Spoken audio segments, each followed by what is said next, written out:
NCCU, your community financial partner, brings to you Beyond the Mortgage.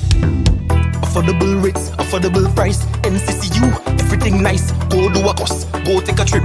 Beyond the Mortgage 246. You take the mortgage already, to make your pocket go empty. Beyond the Mortgage, NCCU will keep you steady. You need to buy a new fridge, you want to purchase a city. Get rid of medical bills and invest in the green energy. Beyond the Mortgage, beyond the mortgage, beyond the mortgage. Everything nice, beyond the mortgage, beyond the mortgage, beyond the mortgage. NCCU for life. 246, yes, 246. Wow, 246. Beyond the Mortgage, 2% savings, 4% retirement solutions, loans available at 6%, and our special BTM line of credit. Terms and conditions apply. Hello, my name is Marilys Rock, founder of Homebase Limited. Better known these days as the Thai Lady in Dominica. We are tile importers from various countries such as Italy, Brazil, Mexico, and China. We've been in the market for the past 18 years, and we've grown to be the number one tile company in Dominica. I'd love to get it across that it's not just buying a tile because that's the amount of money you have left from the building. Tiles are the things used most in the house, and it's an investment you're putting your money into that should last you hopefully no less than 20 years. Our staff are well trained. The length of time they've been working in Homebase as much as 15 years. They have acquired knowledge which the ordinary person would not give an eye to, as to the texture of the tile, the warmth of the tile, the size of the tile, and the areas it's most suited for. Our main store is at 94 Independence Street, Roseau, and our warehouse is at Kenfield Industrial Site.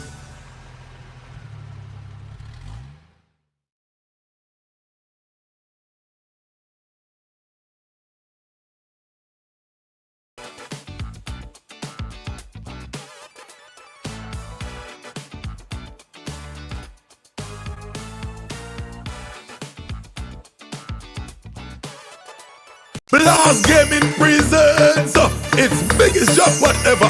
Blast Mystery Progressive. I'm so excited, I can't hide it. In your blast jackpot rising, and I like it. It going up and up and up and up and up. Blast up and up and up and up and up and up. Play selected games to win in the Blast Mystery Progressive. Pick until you match 3 gems and win one of the 5 cash jackpots. Or you can blast up with the Mystery Progressive jackpot. It going up and up and up and up and up. Blast up and up and up. Blast Gaming.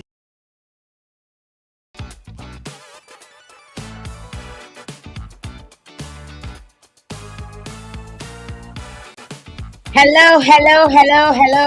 Good evening, good day, good morning. It's morning somewhere, right? Hello, welcome to another show. This is the Jael Joseph Live Show, and it's so good to be back on here with you guys on a Monday evening. It really is day somewhere. Come to think of it, I have friends who sometimes work on the other end of the world, and it is morning for them. But it's a good day. It's a good day, and we have a good show lined up for you in December. It is the first show in December. Welcome to December, those of you who are celebrating your birthday in December. I got lots of birthdays around me in December. So if you celebrate your birthday in December, I wish you happy birthday for the whole month of December. It's your month, and it's just begun, and we're excited that we can share. It's the last month of the year. It's the new year. So a lot of people are going to be making New Year's resolutions. It's about that time. It's coming close. Some people are thinking of their sexy body, their fit body, because Carnival is just around the corner.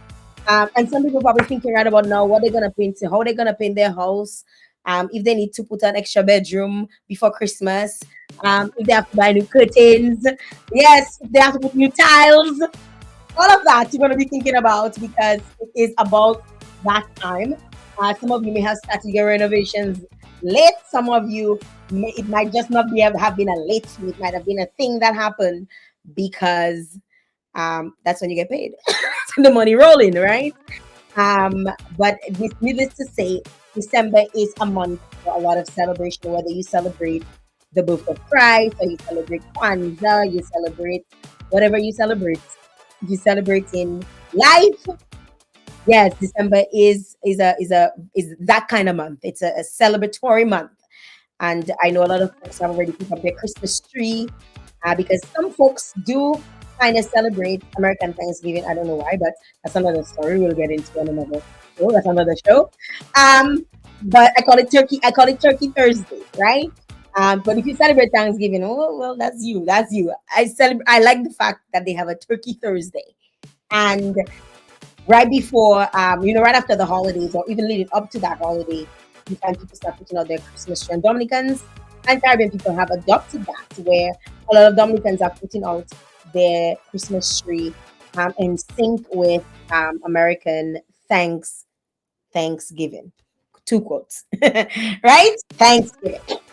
Today we have we're not here to talk about Thanksgiving or talk about Christmas and none of those things. We're here to talk about Mr. Senator Delbert, Mr. Senator.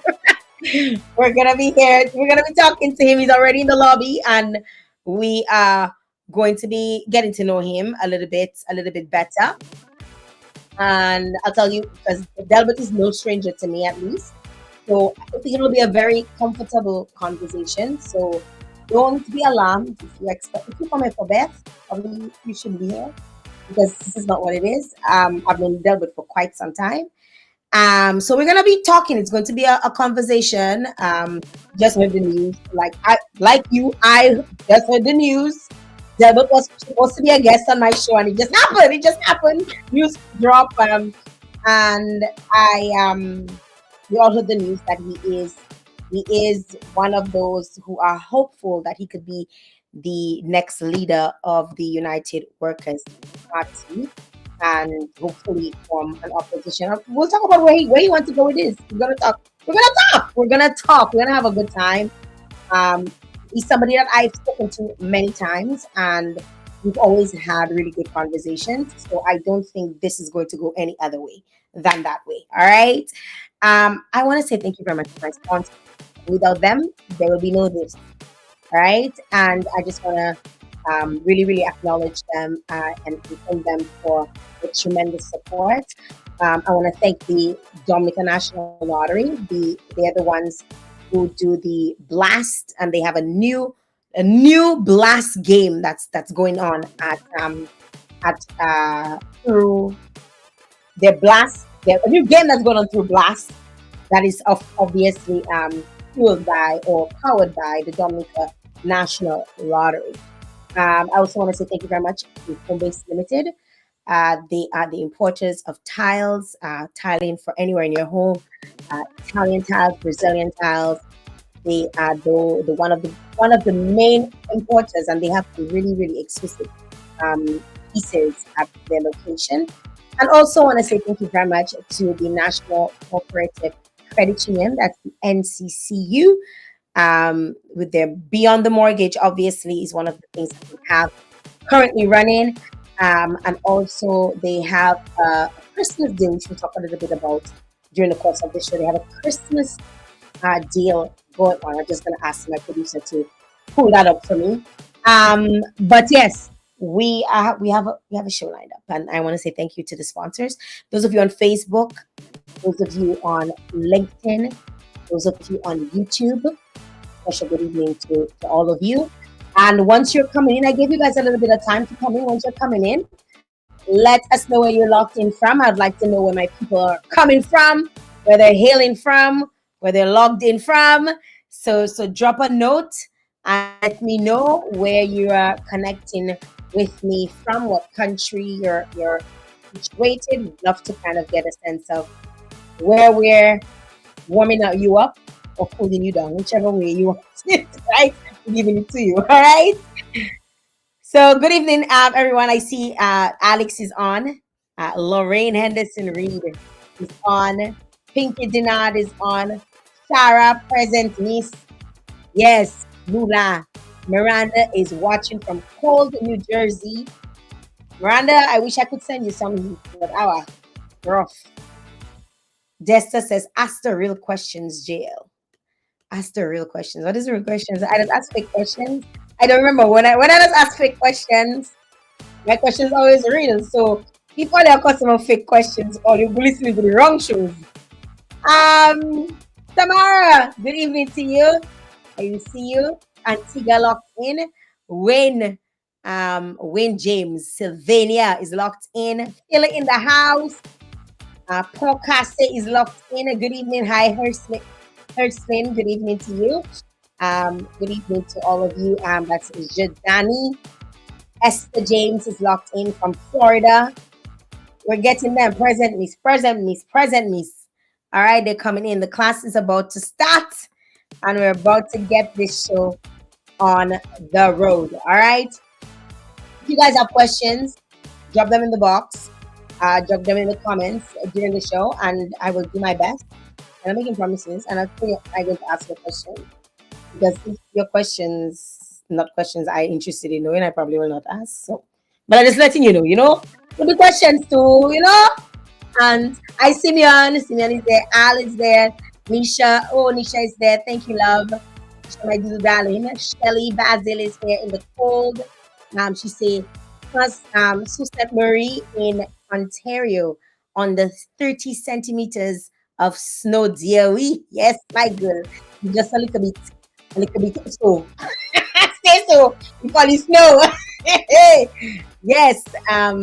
Esther is there. Good evening to you. And of course, New York is there. Cold in New York. It's not cold in New York. No, you trust me. Diane from Bells. Chris is there. We have, who else is coming on? Shed Alive, like Alex. Alex says, Shed Alive. Shed Alive, guys. If you're hopping on, make sure you hit share, tag somebody, tag a friend, tag one of them, and tell them to come on in and let's chat.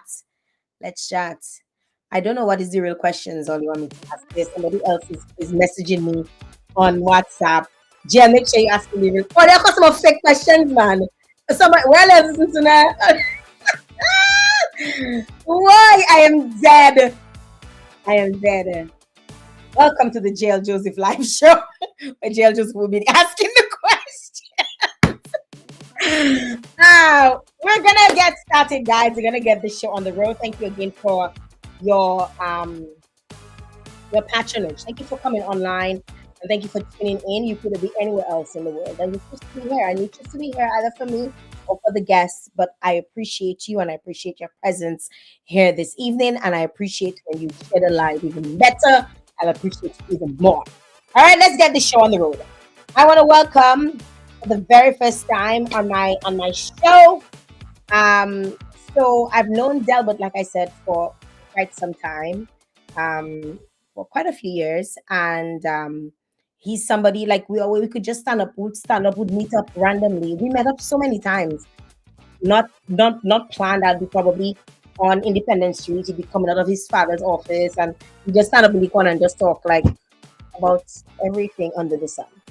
And he's somebody that I feel like I cool with him. I don't know if he considers me a friend, because I don't want to say he's my friend and he's my man or girlfriend, but it's somebody that I talk very well with, and I've grown very fond of his wife, and he's a cool cat, and I'm happy to have him join us here this evening so you can get to know a little bit about who Delbert Paris with. Without further ado, I just want to welcome for the very first time to the show. Let's welcome Mr. Senator Delbert Paris. Hello. Okay, I take it off. How are you? I'm great. How are you? I'm well. Welcome to the show. Of course, I consider you a friend, Jael. We've been friends for a long time. That's what I told everybody. I told everyone I was going on to my friend's show. Are you not sure? You see, sometimes some people is your friend, and next thing they're like, "What? Me and you friend now?" Like, when is me and you friend now? Yeah, it's nice to have you on. It's nice to be here. I know people probably think that we planned this, but At least I didn't plan it. I don't know if you did, and so I can publicly say I didn't plan for you to be. You were already are you already part of my December show for quite some time, and it just happened that we heard a big announcement. Let me clear the air for everyone. Jael was not involved in this, and I didn't intentionally plan it so that it happened this way. I guess the gods wouldn't have it any other way, but it wasn't orchestrated this way. So, Jael, you have immunity. You're one of the part of this. Because people always say I picking sides, and I doesn't pick sides. You understand? Well, as my friend, let's not go there, but as this where this is concerned, no, you weren't a part of it. I didn't try to set you up. This is just how the gods would have it. Yes, yes, and I appreciate because I could have said, I don't want that kind of light on me there today, there, right? However, I'm more than happy to be one of your first official interviews since you made this grand announcement. And it didn't come as a surprise to me that you were announcing to be the leader of or to run for leadership in terms of politics. It didn't come as a surprise to me. It surprised me a little bit, other things, but we'll talk a little bit about that because we jump in far ahead.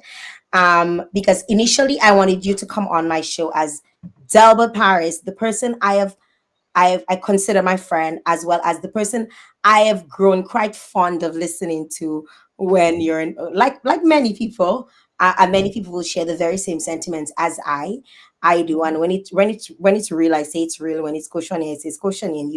And I've listened to you share, in Dominica's Parliament, and I've listened to Parliament ever since I was a child. So it's not something that comes that is strange for me. It's something that I get excited by. I like the little comba, I like the little diva, I like all of it, everything that the spicy brings. I love the commentary that goes on and the banter and everything. I absolutely love it. And I've grown quite fond of listening to you, when you present. And I'm not the only one because I can count on both hands people who've reached out to me to ask me to pull the recordings for them because they want to have it. Like if I can, Jael, can you pull that for me? Older people, those older people, Jael, pull that for me. I want to be able to, and a lot of them to want to listen on a slower pace so they can analyze everything and they can go back and research to make sure what you say, and if it's lies or if it's not the truth. Let me tell you, people got you covered, and we have grown very fond of not just how you speak during Parliament, because a lot of people can have swag and can be good looking and can be, but the fact that you're able to Are you saying I'm good looking, Jael? I just wanted to. that is all you. That is all you. That is all you. No, because I'm just saying people listen for different reasons. People listen. So I'm using different types of listeners that will listen to people who are in government speak. Okay, listen. Let's move along. You see how they try to. Is that entrapment?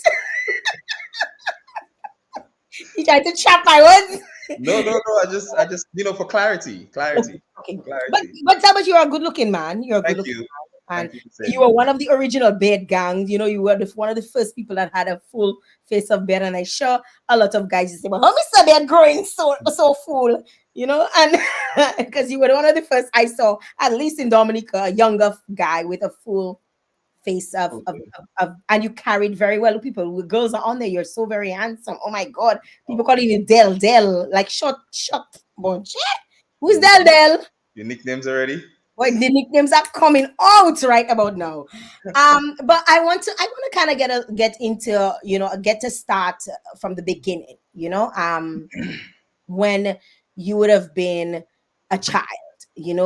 What would 6-year-old Delbert would be doing right now? 6-year-old. 6-year-old Delbert at 7:30 on a school night. I just had dinner and I'm waiting for the 8 o'clock news.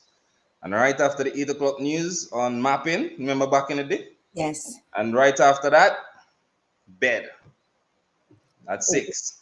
Yeah. Why was it so important for the news to be part of what you would how you would end your evening as a Oh, citizen? it was a family tradition.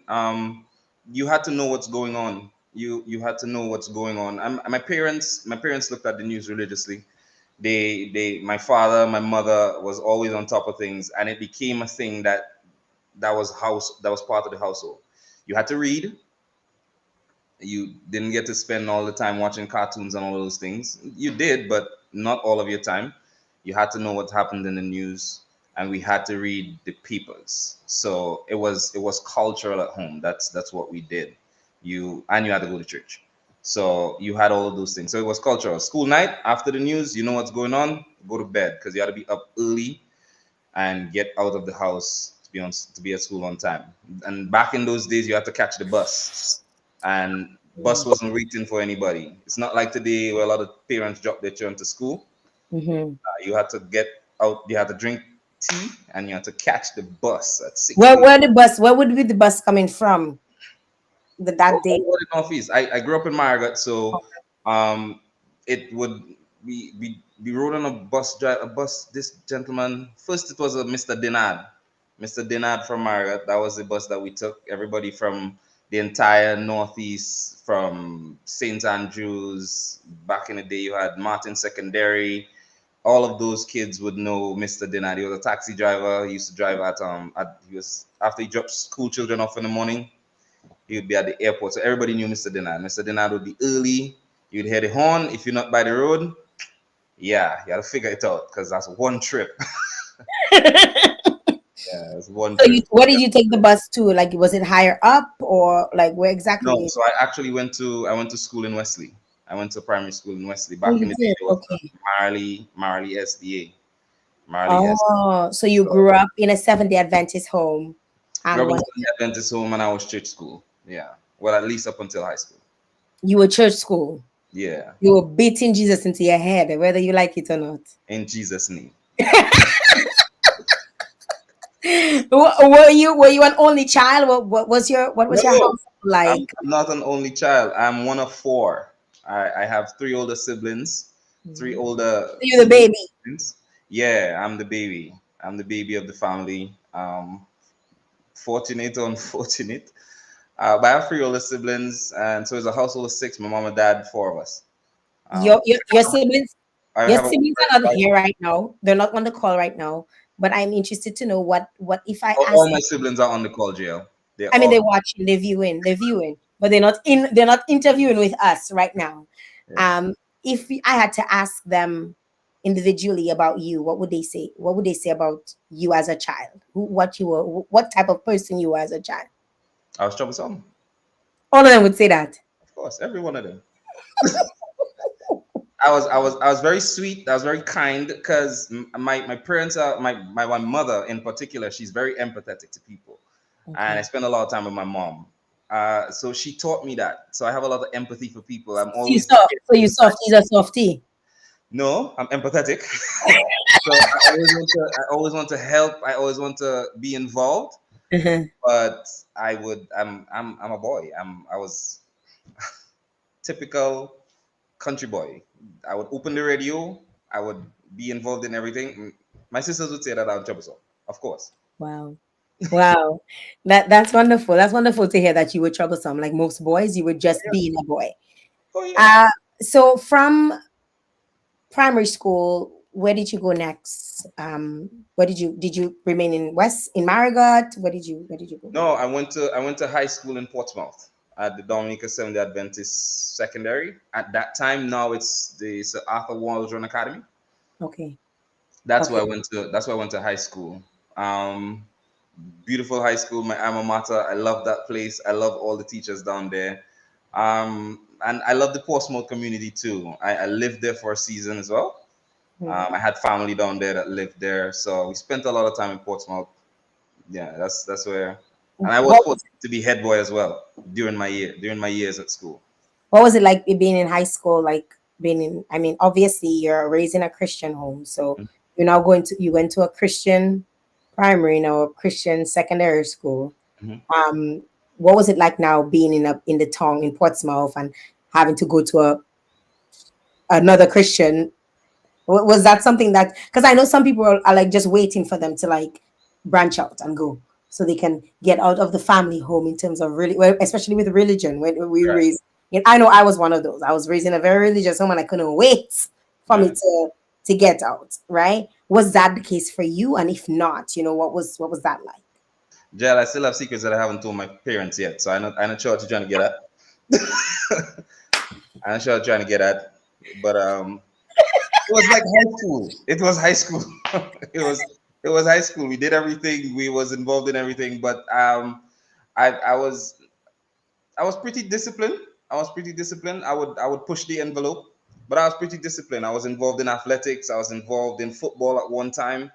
Athletics. So I was part of the Portsmouth Amateur Athletics Club. So I was deep involved in athletics. So I didn't have a lot of time to be reckless. But I was a high school boy. I mean, high school boys don't change just because you go to a Christian school. Oh, high school boys are high school boys, eh? It just they're I gonna hope go. I hope you're hearing that. Yeah, yeah. I was a high schooler. I mean, doesn't really change. The mold is pretty much the same. And I had friends too, so I wasn't escaping. I had similar experiences like everybody else. Okay. So you completed all of your high school education at SDA, Yes, I did. Yes, I did. and what happens after that?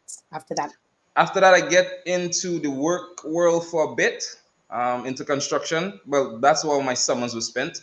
I was either on the farm with my dad and the farm workers who were there, or I was on a construction site for summers. After high school, I spent some time on the farm. I spent some time on the construction projects, and then I went to State College and did civil and building engineering up there for 2 years. After that, I went to Jamaica okay. University. What inspired you or your interest in civil engineering and in specifically civil engineering? Like what Creation. exactly? My lifetime was in construction. I've been around my dad the entire time. That's what we did. Mhm. This was construction. I'm really excited about seeing you go into a flat piece of land or a hillside or somewhere, and in 6 months, in 12 months, in a little over a year, you come back and there's a brand new building there with landscaping and all of those things. I really love that. I wanted to know how that happened. I Mhm. wanted to get qualified in how that happened, and Mhm. civil engineering was the next step, into getting actual qualifications, into participating in the creation of that and in making that happen. So that became a passion of mine because I Mhm. was exposed to it from very early, and I Yeah. wanted to be proficient in it. I wanted to be qualified in it, and that's the step I took. Just to kind of give a bit of context to people who probably don't know, you've referenced your parents, you've referenced your mom, you referenced your dad briefly. Tell us a little bit about your family. Where we spoke about your sisters, but so just so people kind of know who you are, tell us a little bit about your family in terms of your parents, who your parents are. Stuart and Kathleen Paris. Um, I love those two people. Stuart and Kathleen Paris of Marigot, people from humble beginnings. So my father's a contractor. He's been a contractor his entire life. That's what we did. This construction and farming. That's what we always did. My mom, she ran the office of the business, and she ran the house. She ran the home. Mom is the big boss in charge. So Mhm. she kept us in line, and that's who they are. Humble people. People who, like I told you earlier, I got a lot of empathy, and my father's the one who made sure that he's a reader. So it reading and being involved in educating yourself, not necessarily academics, but just educating yourself, was a culture at home. You had to read, and we read a lot of daddy's books and stuff. Um, my if you so that's the Margaret end of it. But my surname actually comes from the Kalinago territory. That's Mhm. where my father's father is from. So that's where the Paris comes from. It's not many of us. If you hear Paris in Dominica, chances are we're related. Our roots are in the Kalinago territory. Frederick came over, met my grandmother and Margaret, birds and the bees, and then you have all of us. You have all of us. Humble people, very, very, very, very disciplined people, hardworking people, God-fearing people, and people who have demonstrated. That's where I got love from, and caring about people. People always at home, and because of our religious and community oriented lifestyle, it's Mhm. always reaching out. There's always people at home, always people, sharing and all of those things. So, um, Thank you for sharing that with us. Thank you for giving us a little bit about your background in terms of your parents, because I suspect that that might come back. We might come back again and talk about them again. You never know, in the conversation. I'm particularly interested to know about, okay, so you leave Dominica at some point, and you mentioned you headed to Jamaica for yes, tertiary education, right?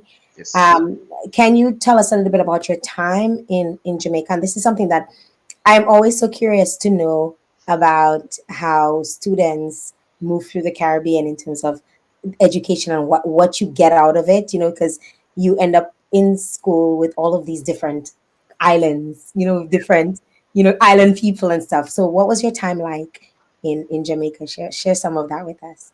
I had an amazing time in Jamaica. Jamaica was it was enlightening, What and about it was enlightening? the culture shock, the culture shock. How well, I shouldn't say culture shock. How we are so alike but so different.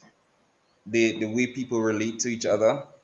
Two things I learned before I got to Jamaica, because the school that I went to, there are a number of people in Dominica, professionals in Dominica, who went to that same school. So I went to the University of Technology in Jamaica, in Kingston. Before that same school was called CAST. So I know a lot of professionals inside and outside of the ministry, technical individuals who would have gone to that school as well. So I met up with a few of them. We talked about what the experience could be like. One of the things I learned is that I will meet some of the most beautiful, friendly, warm, caring people I will meet is in Jamaica, and that turned out to be true. Some of the best friends that I have now are in Jamaica, and we are still in contact today. That was I didn't expect that because of what you heard about Jamaica before. You Mhm. heard about the violence, you heard about the killings, you heard about the drugs, the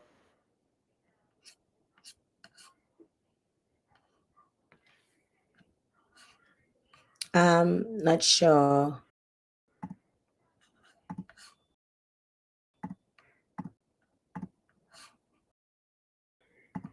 All right, guys. I'm not sure. Something must have happened, and we lost Delbert for a second. Hopefully, we can get him back on. And you're on the Jail Joseph live show. If you're still here, let me know that you're still here. Just put a little thumbs up so I know that you're still here. Just to make sure that I didn't lose my connection as well. Let me know that you're still connected on. We're gonna give him a little bit of time. Um, and let him reconnect, because that's what happens when we live in an internet where we live in a world of technology. These things happen, right, Albert? yeah, of course. So it's expected. We drop off, we come back on. Huh? Somebody says sit and playing with the signal. Oh my God, I cannot. Oh jeez, I cannot. We were talking about when we dropped off. We Yeah. were talking about your experience in Jamaica and how some of your dearest friends Hmm. are still in Jamaica, and you were Yes. right on the point about the misconception that it's only violence that comes with being in Jamaica. Only violence that comes out of Jamaica. That's the news you always hear. And you had a very good experience Yeah. there, so that's really I, I, left that. I didn't experience or see anything violent in Jamaica while I was there, for the 3 years that I was there. I didn't experience it. I didn't see it. I mean, it happened around me. I saw things. I heard, oh, Delbert, this happened up there earlier today, but I never Mhm. experienced it. And all of the people that I had the opportunity to be around were very nice people, very, very nice people, very well educated people. Um, it really that was unexpected because you went there with your guard up expecting to see gunman and things. Did you actually go up there with your guard up? Absolutely. I mean, it's Jamaica. That was coming off of the cusp of the Duddas Cook era, and all of those things, and downtown Kingston having all of the types of activities. So that was a culture shock. One of the other things that I loved about being in Jamaica, and which was inspiring, is that I met a lot of young people my age who were very well educated. I mean, people my age who were doctors already, and specialized, and they became my friends. And that was very, very common in Jamaica because of the access that they had to education. It was very, Mm-hmm. very common, and I love that. Um, Part of my experience is because I had I had worked for a while and I was out of school for Mm-hmm. a bit. Getting into university was rough in the first semester. It was rough, and man, I mean, like first set of exams and first set of tests, it was rough, man. And that's the kind of thing that gets people to drop out. But I couldn't because school is expensive. It had taken a lot of effort to get there. Maybe I can share something with you. I was about to ask you. Yes, go ahead. Oh, on my first test, my first exam, I got 15%, man. It was rough, man. Yeah, it was rough getting back into school. I hadn't been in books for a while. 15%, man. 15%. Yeah, I think the lecturer marked me for my name. My name correctly. That was rough, man. But it was a wake up call for me. It was a wake up call for me that one, this wasn't going to be a walk in the park, and two, this wasn't going to be cheap or easy. So that first couple of months in school, it gave me a shock, man. It was a wake up call, and I was like, all right, Paris, you gotta get serious. I became a nerd. I didn't go to all of the parties because I couldn't go back to Dominica without this degree. So That's right. I couldn't That's go right. to parties. We had, mid semester trips, and I couldn't go because I was paying for school and I could not afford to fail. I couldn't afford to fail. I couldn't afford to be redoing classes. So I buckled down into those books and I graduated with honors. That's fantastic. I was, From and I was about to 50% ask. to graduating in the top 3 or 4 of my year. Yeah. That's fantastic. So you graduate from university in Jamaica, and you come back to Dominica. Oh, before I come back to Dominica, we worked in Jamaica for a little bit. My friend and I, my Okay. best friend and I in Jamaica, we worked in Jamaica for a little bit. I mean, there's jobs available, and we were looking at some jobs internationally. Places like Mhm. Dubai came to mind. That was in the heyday of Dubai, building cities in the middle of the sea. It was the Mhm. engineering mecca. So we thought about those things, looked up some companies over there, and we had opportunities there. And I had some conversations, one with my dad, a few other people in Dominica, and I told him I gotta go home. I have to go home Why because was it so important for you to come back home? I love Because Dominica. It's that simple. I love home, and I always thought that building a career and having a future in Dominica would be good enough. It's good enough. That was my concept. It's home is good enough. it's sufficient. It's sufficient. Fine. Yes. It's good Yes. enough. I'm coming back home. I'm coming back qualified too. So Yeah, I have the same, I share the same sentiments as you. Like, it is always uh, I need to be back, I need to be home. But then you always have the push and the pull, the things that will stress you out and frustrate you. So you come back to Dominica, and what do you do? Do you go work for your daddy? Do you, like, what exactly was your next right plan of into the field of work. Right into the field of work. Similar to what would happen every summer. Wherever we were working at the time, I just fell in line. I just joined the project. Whatever needed to be done, I got it done. I was bringing some skills now. Mhm. I could have a say in some things, and that was good. Offered to you? Did you get that? Because No, I, sometimes I know the older folks, they say you need to learn, like you need to, but you're learning for like 10 years and you still need to learn, yeah, like yeah, yeah. what No, was I had it? to demonstrate some competence. I had to demonstrate some competence. I had to demonstrate that I could handle some additional What did responsibility. that entail? I'm gonna go there. So now, man, I had to work, and I would be put. They would ask me questions and ask me to propose solutions for different problems, and they would check it against what other people would say, what other engineers would say, and what they themselves with their experience would say. And if it panned out that I was right or the solution makes sense, they'd be like, ah, good job. It didn't necessarily mean more money, but I had just a tad bit of bragging rights. Wow, that's awesome. I just wanna say thank you to Chris and the rest of the folks who are selling the stars and all the other folks who are on, like Mel and Mahalia and Arias and Cravella and Livia and Rosaline and Martina. These are new people that have come on and saying hi specifically, so we want to shout them out. If you're just joining in, we are here with Delbert Paris, and we're getting to know a little bit about him. We've been here for a little bit, so we've kind of done his a little bit of the pre-life, and we're starting off to speak a little bit about his career in engineering, as well as working with his father within his father's company. Uh, at what point did you establish Paritech Engineering and Development Company Inc.?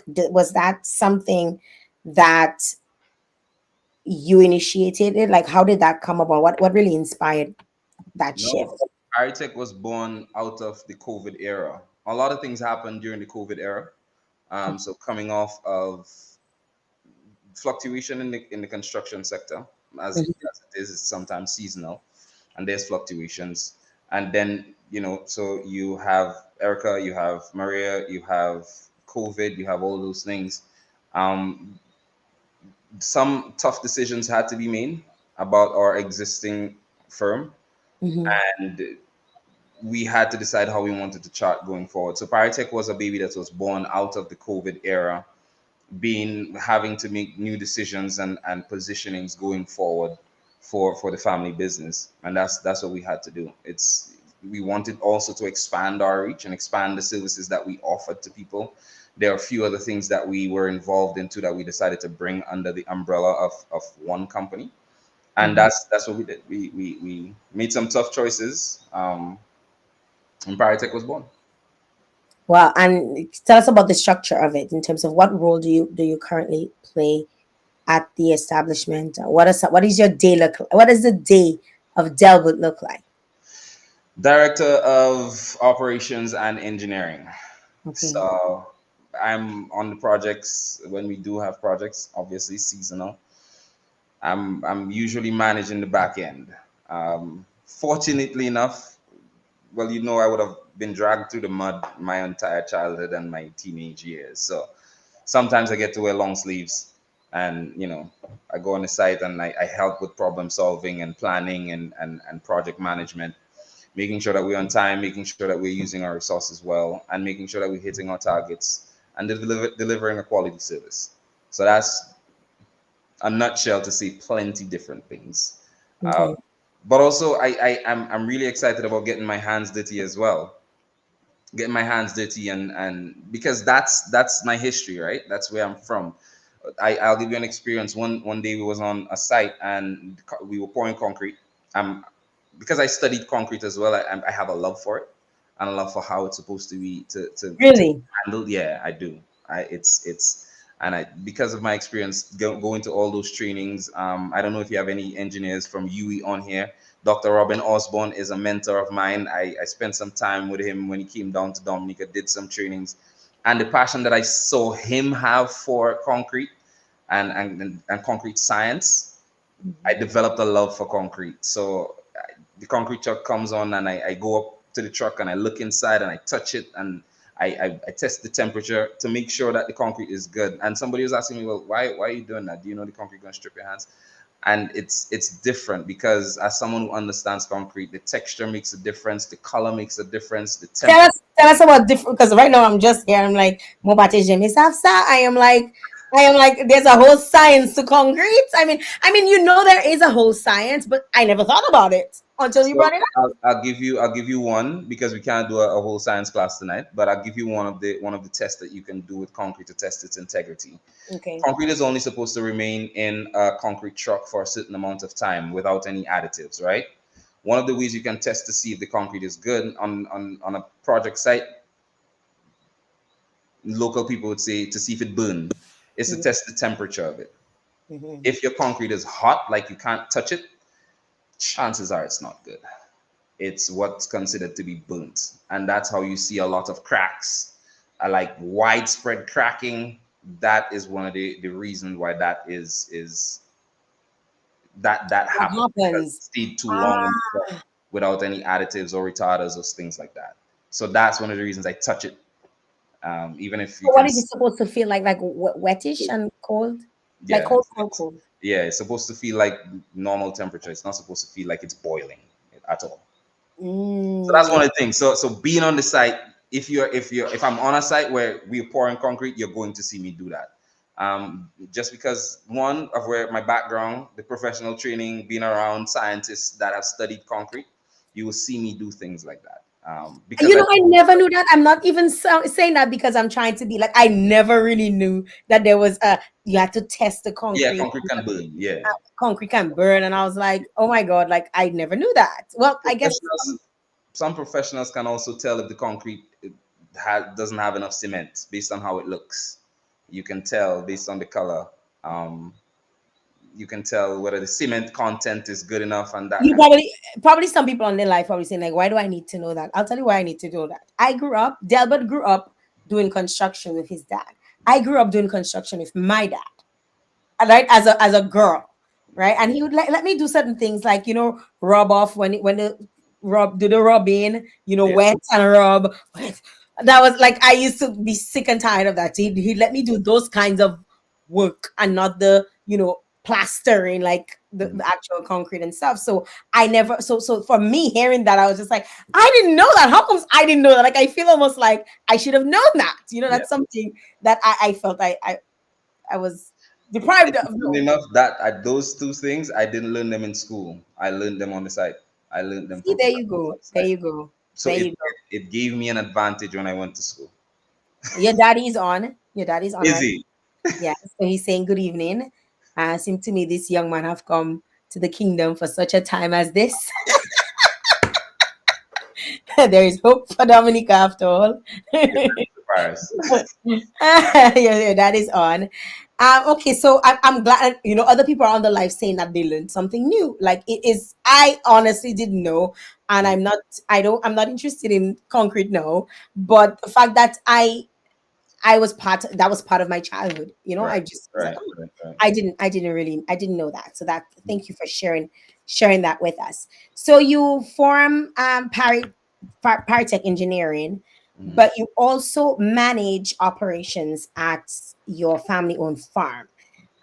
We haven't even touched on your childhood I mean, you talk a little bit about it on the farm, Mhm. but take us to the Paris farms. What is that like?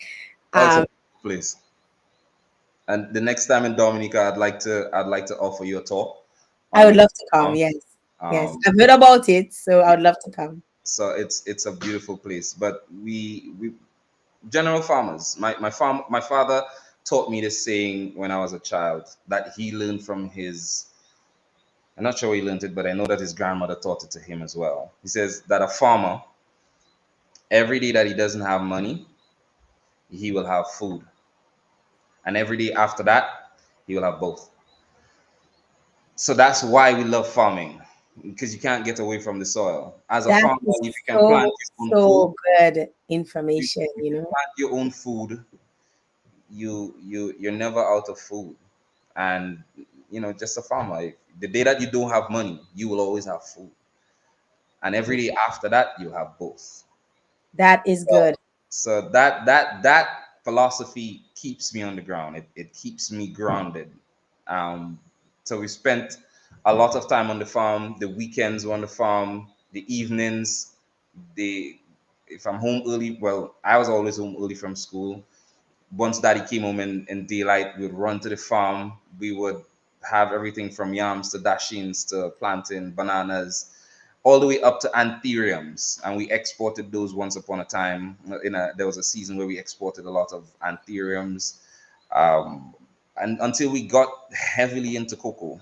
until we got very, very heavily into So, cocoa. so now is it exclusively cocoa, or is it still a variety of No, things? But it's not. It's cocoa not is exclusively cocoa. We still do everything else because you still need plantain, you still need dashing, you still need bananas, you still need yams, you still all of those things. But so it's a mix, Mhm. and we intermingle them a lot. But cocoa is gold, man. Cocoa is gold because of the amount of value that you can add to it.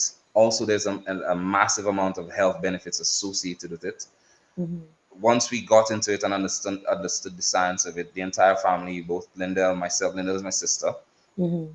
and she runs product development at Paratech. She has the science down to she has it down pat. So I stay out of her way, and I make sure everything is running smoothly, and I provide as much support that I can to both the head office and to the farm workers, making sure that we can always deliver a quality product every time.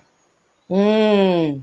Yeah, Lawrence, a farm life is the best life. absolutely. Um, I do want to mention though our the award that we won in 2017, yeah, yeah. Tell us a little bit about the Cocoa of award. Excellence Award, the Cocoa of Excellence competition. It was held in France in 2017, right before the hurricane. Dominica had an opportunity to participate. I think through Dexia, they sent up a number of samples. I think either two or three.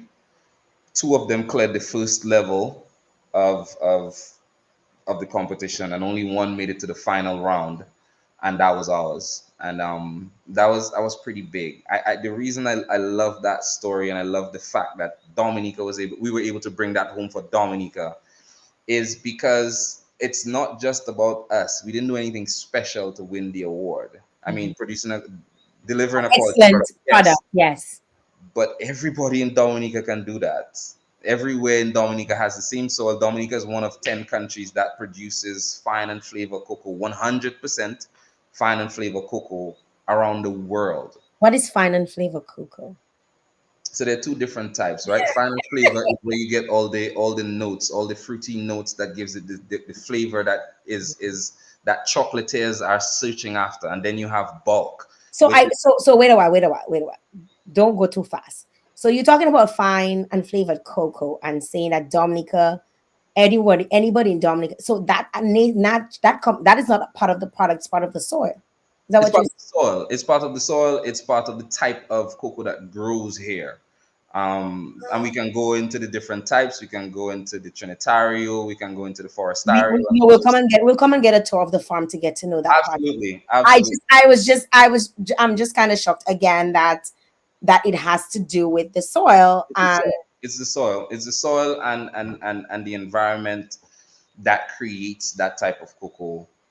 Everybody in Dominica can do it. So I always encourage any one of my friends, if you have some land, plant a cocoa tree. And the other thing is, it's such a resilient plant. It's such a resilient fruit plant that it's hard to kill a cocoa tree. Once it's touching the soil, it will try to grow. And you find a way. yeah, I mean, you see cocoa, the stem is flat and it's still bearing. Mhm. Mhm. You had that is one of the things I love about the plant. Everybody in Dominica can do it, and there's an opportunity for us to add value, and everybody can benefit and actually make money from it, because it is sought after across the globe. Like, everybody's into cocoa now. I was dealing with a client recently from they live in London, and we were on a meeting because they're interested in doing some developments in Dominica and elsewhere. And she was drinking something, and she said, I said, the conversation came about, she was bragging about how she was drinking pure cocoa tea. It's not coffee. She said, "Excuse me, gentlemen, this is not coffee. This is cocoa." And I was like, "Tell me more." And she gave me the rundown of how beautiful cocoa is. Not that I didn't know, but I just love the experience of hearing a foreigner talk about cocoa so much, knowing that we grow that quality of bean here in Dominica. It was really encouraging for me. And I always encourage everybody that if you can, plant a cocoa tree. Just plant, just plant more. Dry them, and you And don't have. there's so much you can get out, so many things you can do with it. Absolutely, absolutely. You dry the bean, and just add value. Cocoa is one of the is a plant that keeps on giving, because you can keep adding value to it all the time. To Mm. from teas to chocolate to, I mean, it's so much. So the real exciting part about the farm life now, being able to add value to something that grows out of the ground. I would Wow. say, yeah. Wow.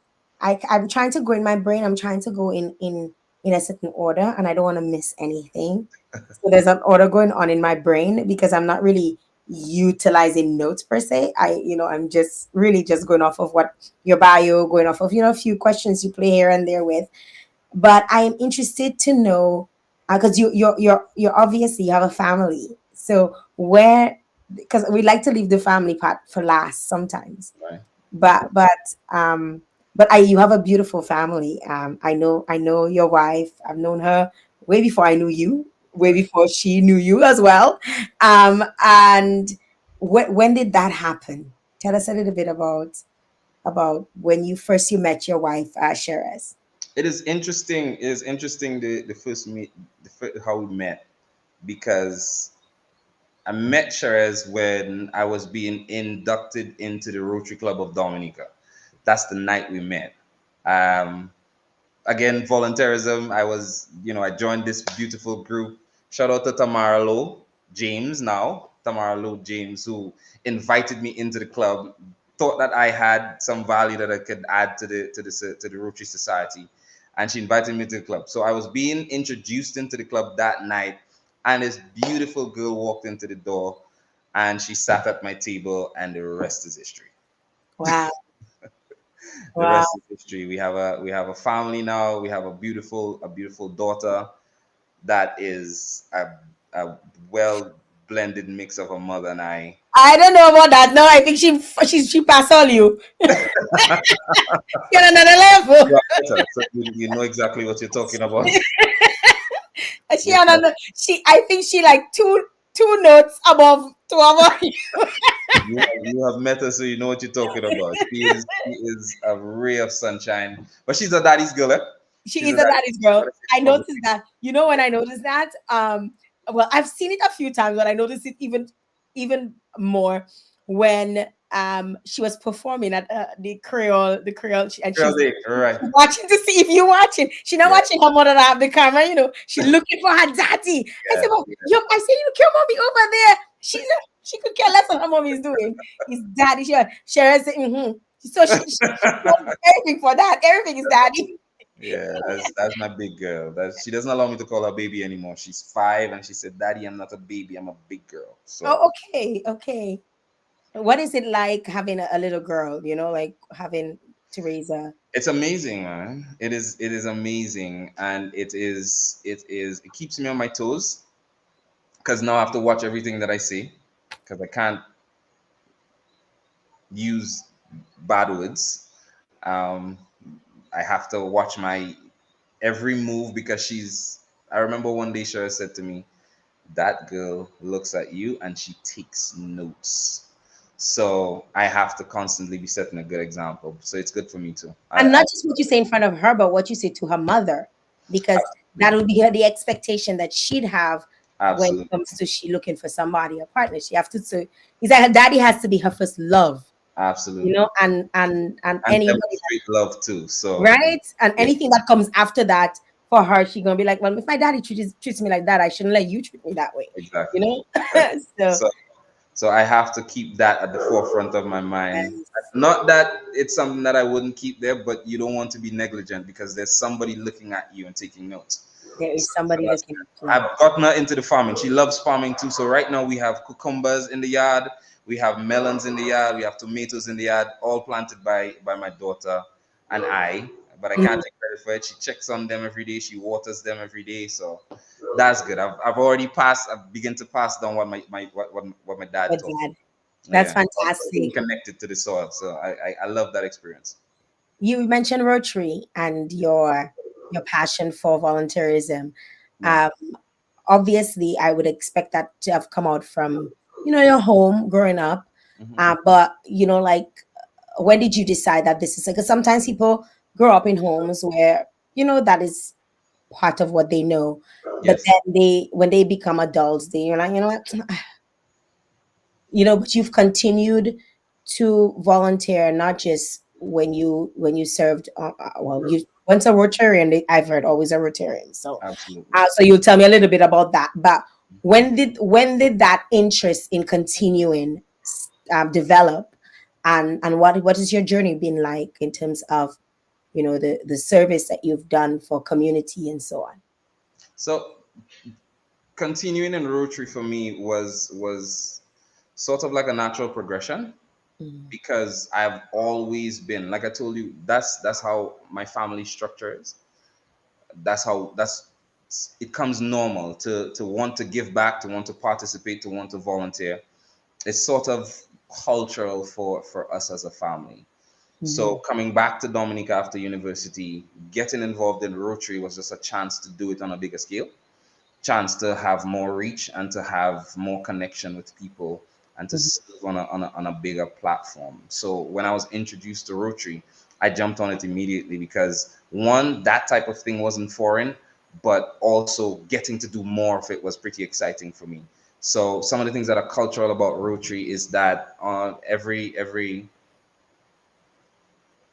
Independence, we go to the Grotto home, and I think it's not on Creole Day, but it's around the Independence season. We go and we have lunch with them. We serve lunch to the Mm-hmm. people. So, and every Christmas morning, Mm-hmm. before we do all the family things, we serve breakfast at the infirmary every Christmas morning. We do carols and we serve breakfast. All the Rotarians come together and we put the breakfast together. We cook. We bring it up there, and we serve the people, the residents at the infirmary breakfast.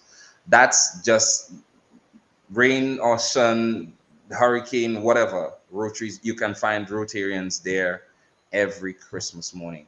That stood out for me. I really love that activity. Just giving back to people who, if we didn't do that, probably they wouldn't have a Christmas breakfast. You know what I'm saying? So Mm-hmm. that to me is fundamental in terms of always taking care of people in your society, always taking care of people, particularly those who are less fortunate. Not because they're less fortunate, but you understand that if you have, you give. That's just the principle, and that's what that's sort of like the principle Rotary embodies, giving back to our community. And then you have a number of the big projects and the big fundraisers, and the money that we raise during our fundraisers goes directly back into the community, doing a number of large projects. And I mean, not even, it doesn't have to be large. It's just once we find a way to contribute and to serve the community, that's what we do. And I was fortunate to be a part of that. I was fortunate to serve Rotary at the highest levels in Dominica. I got the opportunity to be the president of the Rotary Club. What was that like? That was great, but it was also challenging. It was in the middle of COVID. It was, my presidency was during the middle of COVID, so a lot of the activities that we wanted to do, we couldn't do it because of all the restrictions. Mhm. We struggled to push through a number of projects, and we struggled just while a number of clubs around the world and around the region was suffering and dying. We struggled to just keep our club alive, just keep the spirit alive, and just make it out of COVID. We did that in flying colors, and right now Rotary is soaring. There have been several presidents after, and everyone go look on the Rotary Club of Dominica page, check them out, check out the activities, find out how you can get involved and support the club and the work that the club is doing. They're really doing some great work now. Thank you, Delbert, for sharing that with us. Delbert, you're now serve as a senator, and we're going to shift gears a little bit to the politics aspect of it. Mhm. When did you? At what point? You know what? Let's take a break. I see you taking a little water break. Let's take a little break. Get him his water. You're gonna have to pause for the cause. We're gonna pay some bills. We're gonna take a break, and we're gonna come back. We're here with Delbert Paris. Sure. We're talking, and I want to drink some water. And they're sipping. Let's take a full gorgée. So we come back. We good and ready. All right. All right, cool. All right. We're coming back right after this. Last game in presence. It's biggest job whatever. Blast mystery progressive. I'm so excited. I can't hide it. In your blast jackpot rising. And I like it. It going up and up and up and up and up. Blast up and up and up and up and up and up. Play selected games to win in the Blast Mystery Progressive. Pick until you match 3 gems and win one of the 5 cash jackpots. Or you can blast up with the mystery progressive It jackpot. going up and up and up and up and up, blast up and up and up. Blast gaming. NCCU, your community financial partner, brings to you Beyond the Mortgage. Affordable rates, affordable price. NCCU, everything nice. Go do a course, go take a trip. Beyond the mortgage, 246. You take the mortgage already. To make your pocket go empty. Beyond the mortgage, NCCU will keep you steady. You need to buy a new fridge. You want to purchase a settee. Get rid of medical bills and invest in the green energy. Beyond the mortgage, beyond the mortgage, beyond the mortgage. Everything nice. Beyond the mortgage, beyond the mortgage, beyond the mortgage. NCCU for life. 246, yes, 246. Wow, 246. Beyond the Mortgage, 2% savings, 4% retirement solutions, loans available at 6%, and our special BTM line of credit. Terms and conditions apply. Okay, guys, we're back and we're continuing the conversation. We're here with Delbert Paris, and we're getting to know a little bit about him. And when we left off, we were just about to start the conversation where it relates to politics. Because if you missed it, just a couple of days ago, Delbert announced that he's interested in pursuing his political career further and being a possible leader for the United Workers' Party in Dominica. And I want to kind of understand, first of all, when did that happen? First of all, let's go back to becoming a senator. What was that like? Take us through the decision to actually get into politics or agree to be a senator. Share with us a little bit. Oh, that was it was a discussion that we had, and shout out to the people of Marigot and our current parliamentary representative, Honorable Anthony Samar Charles. He called me one time, and after the elections and so on, the elections of 2022, and he was looking for senators, and he asked me to serve with him. He told me that we went down the whole gambit, and he told me that he would love to serve together with me and obviously Lorraine, two independent people, two people who ran independent, got elected, and because of how our parliament is set up, the opposition side of the parliament is allowed to nominate 4 senators, and once you've passed the the due diligence, I should say, you are by the president. So that's what happened. We agreed. The reason I agreed is because there's a solution that's needed for us. Everybody complains sometimes, and we can always be opinionated about what happens and what should happen, but not everybody wants to be part of the solution. I think to whom much is given, much is required. I think that what was being asked of me, I could actually answer the call and actually add some value and make some contributions. And Why did you think that you could have added value? Because somebody might think that I can add value, but I'm not interested in that, right? Why did you think that you could add value? why do I think I should? That you could add value. Oh, because of my capacity, because of my background, because of my ability to my solution oriented background, and that's one of my strong points. The fact that I can look at a problem and think about it critically and come up with solutions, and be part of a team that is looking at being solution oriented, and problem solving, critical thinking, that sort of thing. I think that I could have brought that to the table. And so far, that's what I've been able to demonstrate. My ability to listen my ability to listen critically and optimistically, and come up with solutions. I think that is some of the attributes that I bring to the table, and I've added so far. I've demonstrated that is part of my strong suit. And I think I thought at the time, yeah, you should accept and make yourself available for adding that type of value to the conversation.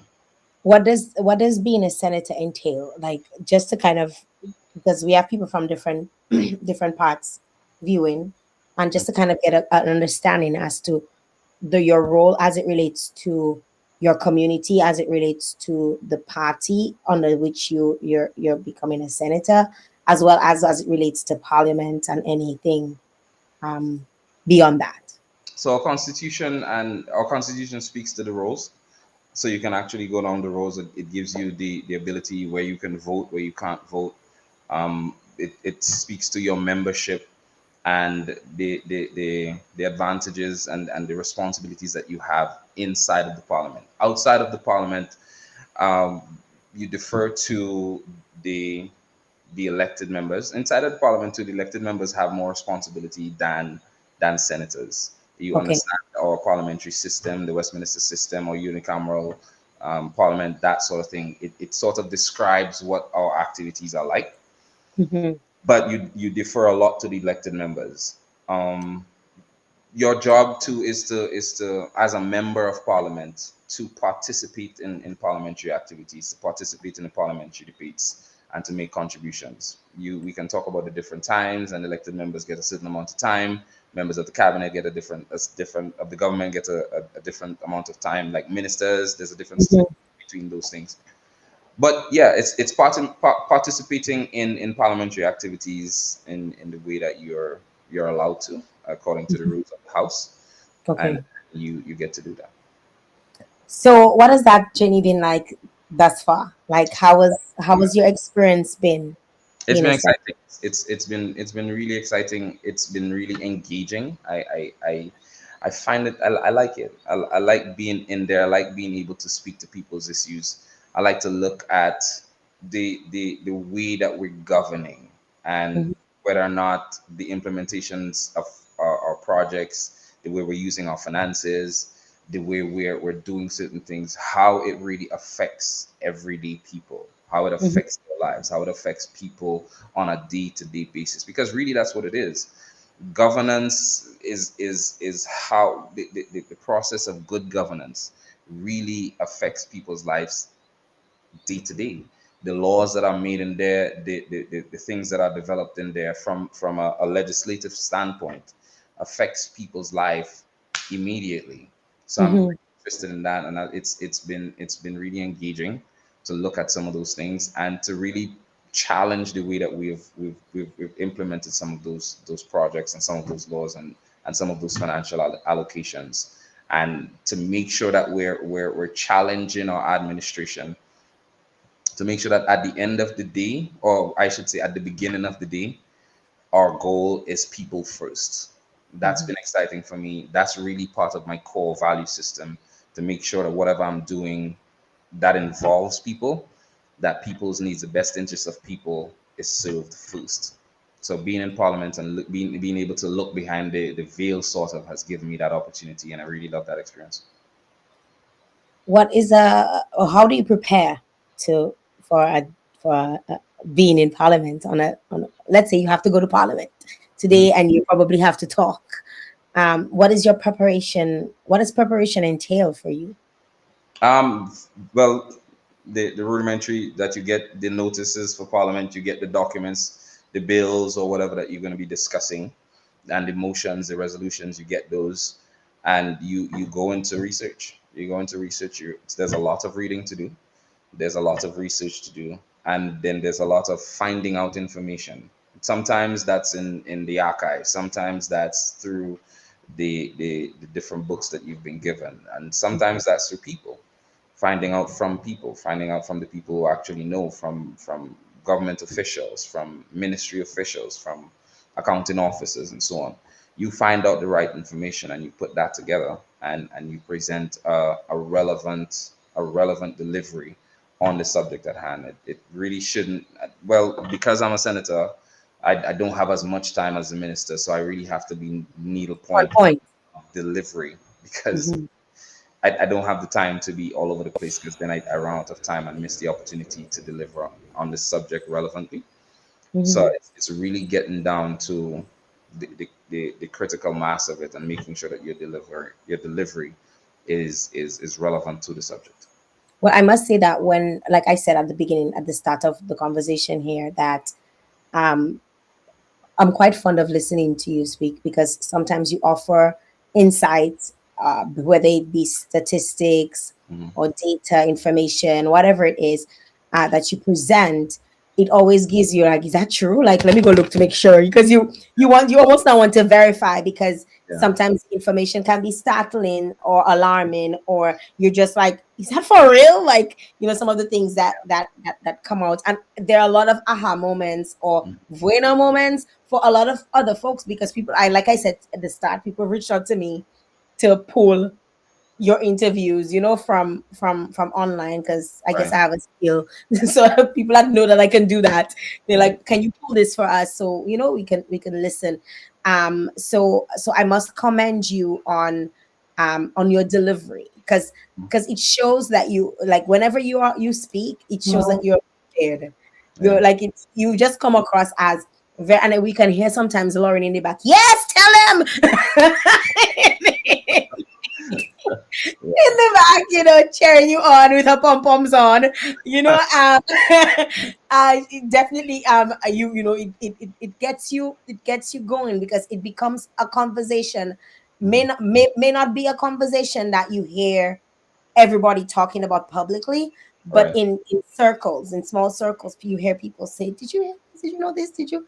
Oh, I didn't know this," and stuff, and people might say, "Oh my God, like this guy might be onto something. This guy knows something. This guy is doing something," and it's definitely causing people to listen, right? um what do you see, going through this process? What do you see probably as your most significant contributions thus far, like even to national policies, and even governance? I mean, you speak a lot about, the time being so short and Mhm. having to push your point. But I've heard you speak about construction. I've heard you speak about even the trucking incident that we had recently. I've heard you speak about so many other things. Like, just top of my head. Yeah. What would you say are some of your significant contributions thus far? I think I wouldn't put it down to a significant contribution because a lot of the contributions have been centered around involving our people more in our national development. I think one of the things that we have missed the opportunity to do is to engage our people more fully, to help build capacity, to be able to create wealth in our own country. I think that has been lopsided and we've missed the opportunity to do that. I still think in a lot of cases we have the opportunity to do that, but I think our people are not engaged enough in our capital projects, in our national projects, in our development. And of course, the argument is going to be, well, there's a lack of capacity, but that's on us. It is our responsibility to build the capacity in our people, and we can use these very projects, these very big projects on island to help build capacity and engage our people in a very meaningful, profitable way. And that helps to build our economy. That helps to build the capacity of our people. That helps to everybody benefits when our people are engaged. Let's Mm-hmm. use truckers for example. If the truckers are engaged in a meaningful way, in a profitable way, the shopkeepers benefit, the fishermen benefit, Mm-hmm. the banks benefit, the credit unions benefit from that. And there's a spillover, there's a ripple effect that every one of us benefit when our local truck drivers or contractors or heavy equipment operators or skilled people, when we build capacity and continue to engage, everybody benefits. Our middle class is bolstered, and there's some type of buoyancy that is given to our economy, and our Mm-hmm. private sector benefits as well. I think these are some of the areas I've taken the time to point out and provided solutions in ways that we can do that effectively. And Mm-hmm. I still think we have some opportunity to do it, but those are some of the opportunities that we've missed, and that has been the core of my presentations in most cases, engaging our people, providing a better outlook for our people. Thanks for sharing that with us, Delbert. And it takes me to this question. Now, you began in Parliament Mhm. under an independent ticket, right? And now you've decided that you would like to run as leader of the United Workers' Party. Mhm. Why the United Workers' Party? Why not Freedom? Why not Labour? Why specifically the United Workers' Party? Great. That's a pretty easy answer. I've been a member and a supporter of the United Workers Party for a very long time. I don't just support them because of where I'm from. I support them because I believe in their ideals.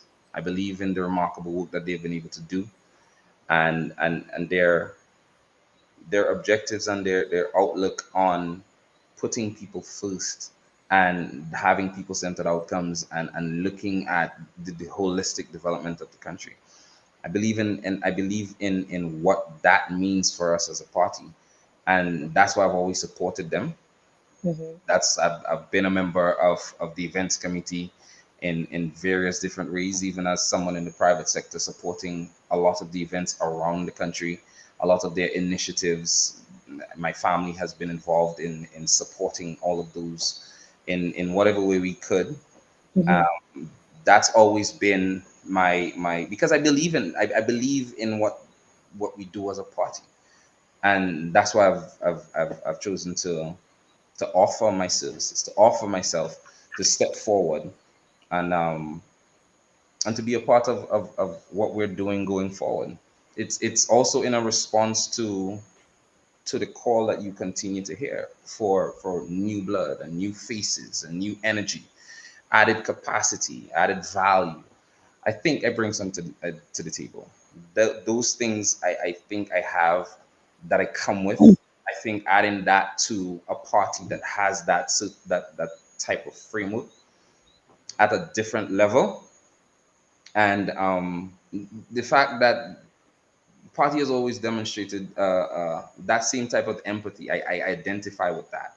The empathy for people, the empathy, the need for putting people and their needs first, the grassroots, the common man, the people who have everyday problems. I identify with that as a person. And that's what I want to keep supporting, and that's what I want to build up. And for us as a party, I think we benefit from new people like myself coming in and showing a different side to the approach of national development. Someone might say, though, that someone under the age of 25 might say, well, what has United Workers' Party done? Because to them, they might feel they've not really seen what they've done. Because you mentioned one of the things you said, what we've done. Somebody under the age of 25 might say, well, what exactly have they done? Because they've not really experienced that, because we've been under the same um, governance for almost 20, 23 years, if not It's maybe almost 25 years in 25 January. years already, right? It's almost 25 years, right? So what would you say in terms of, because you mentioned the fact that you're young, right? So the people who might look to you might be people who are young, but the people who are young have never experienced United Workers Party to even understand. And they might also say, well, if we've been at this for 25 years, clearly there's something right they're doing versus whatever United Workers Party was doing. I'm just trying to be devil's advocate here. What Mhm. would you say to that in response to a question like this? So that's understandable. That's understandable. I think that's fair. That's a fair comment. The United Workers Party hasn't been in government. January will give us 25 years since we've been out of government, since we've been under this rule. And if we go back to history, everybody who was there during the time of the United Workers Party will give you an experience. You always hear people talking about money used to meet money and the glory days of the banana industry. And of course, everybody doesn't share the same opinion. but the facts matter, and the evidence is there. The United Workers' Party has been advocating for a number of things during the time that they've been out of office, and they have been advocating for it on a number of principled positions that they continue to hold true. Mhm. Now, while one may say, well, they've been in opposition, that's true, but there's something also remarkable about that. We've been in opposition for coming up on 25 years, and I don't see being able to have a group of people with a base of 16,000 plus people who have remained in opposition this long says that there's something there. There's something there that people actually believe in. There's something there that people actually want to see happen in Dominica. And you must admit that the advocacy that the United Workers' Party has done, the work that they have been done, has helped the government as well.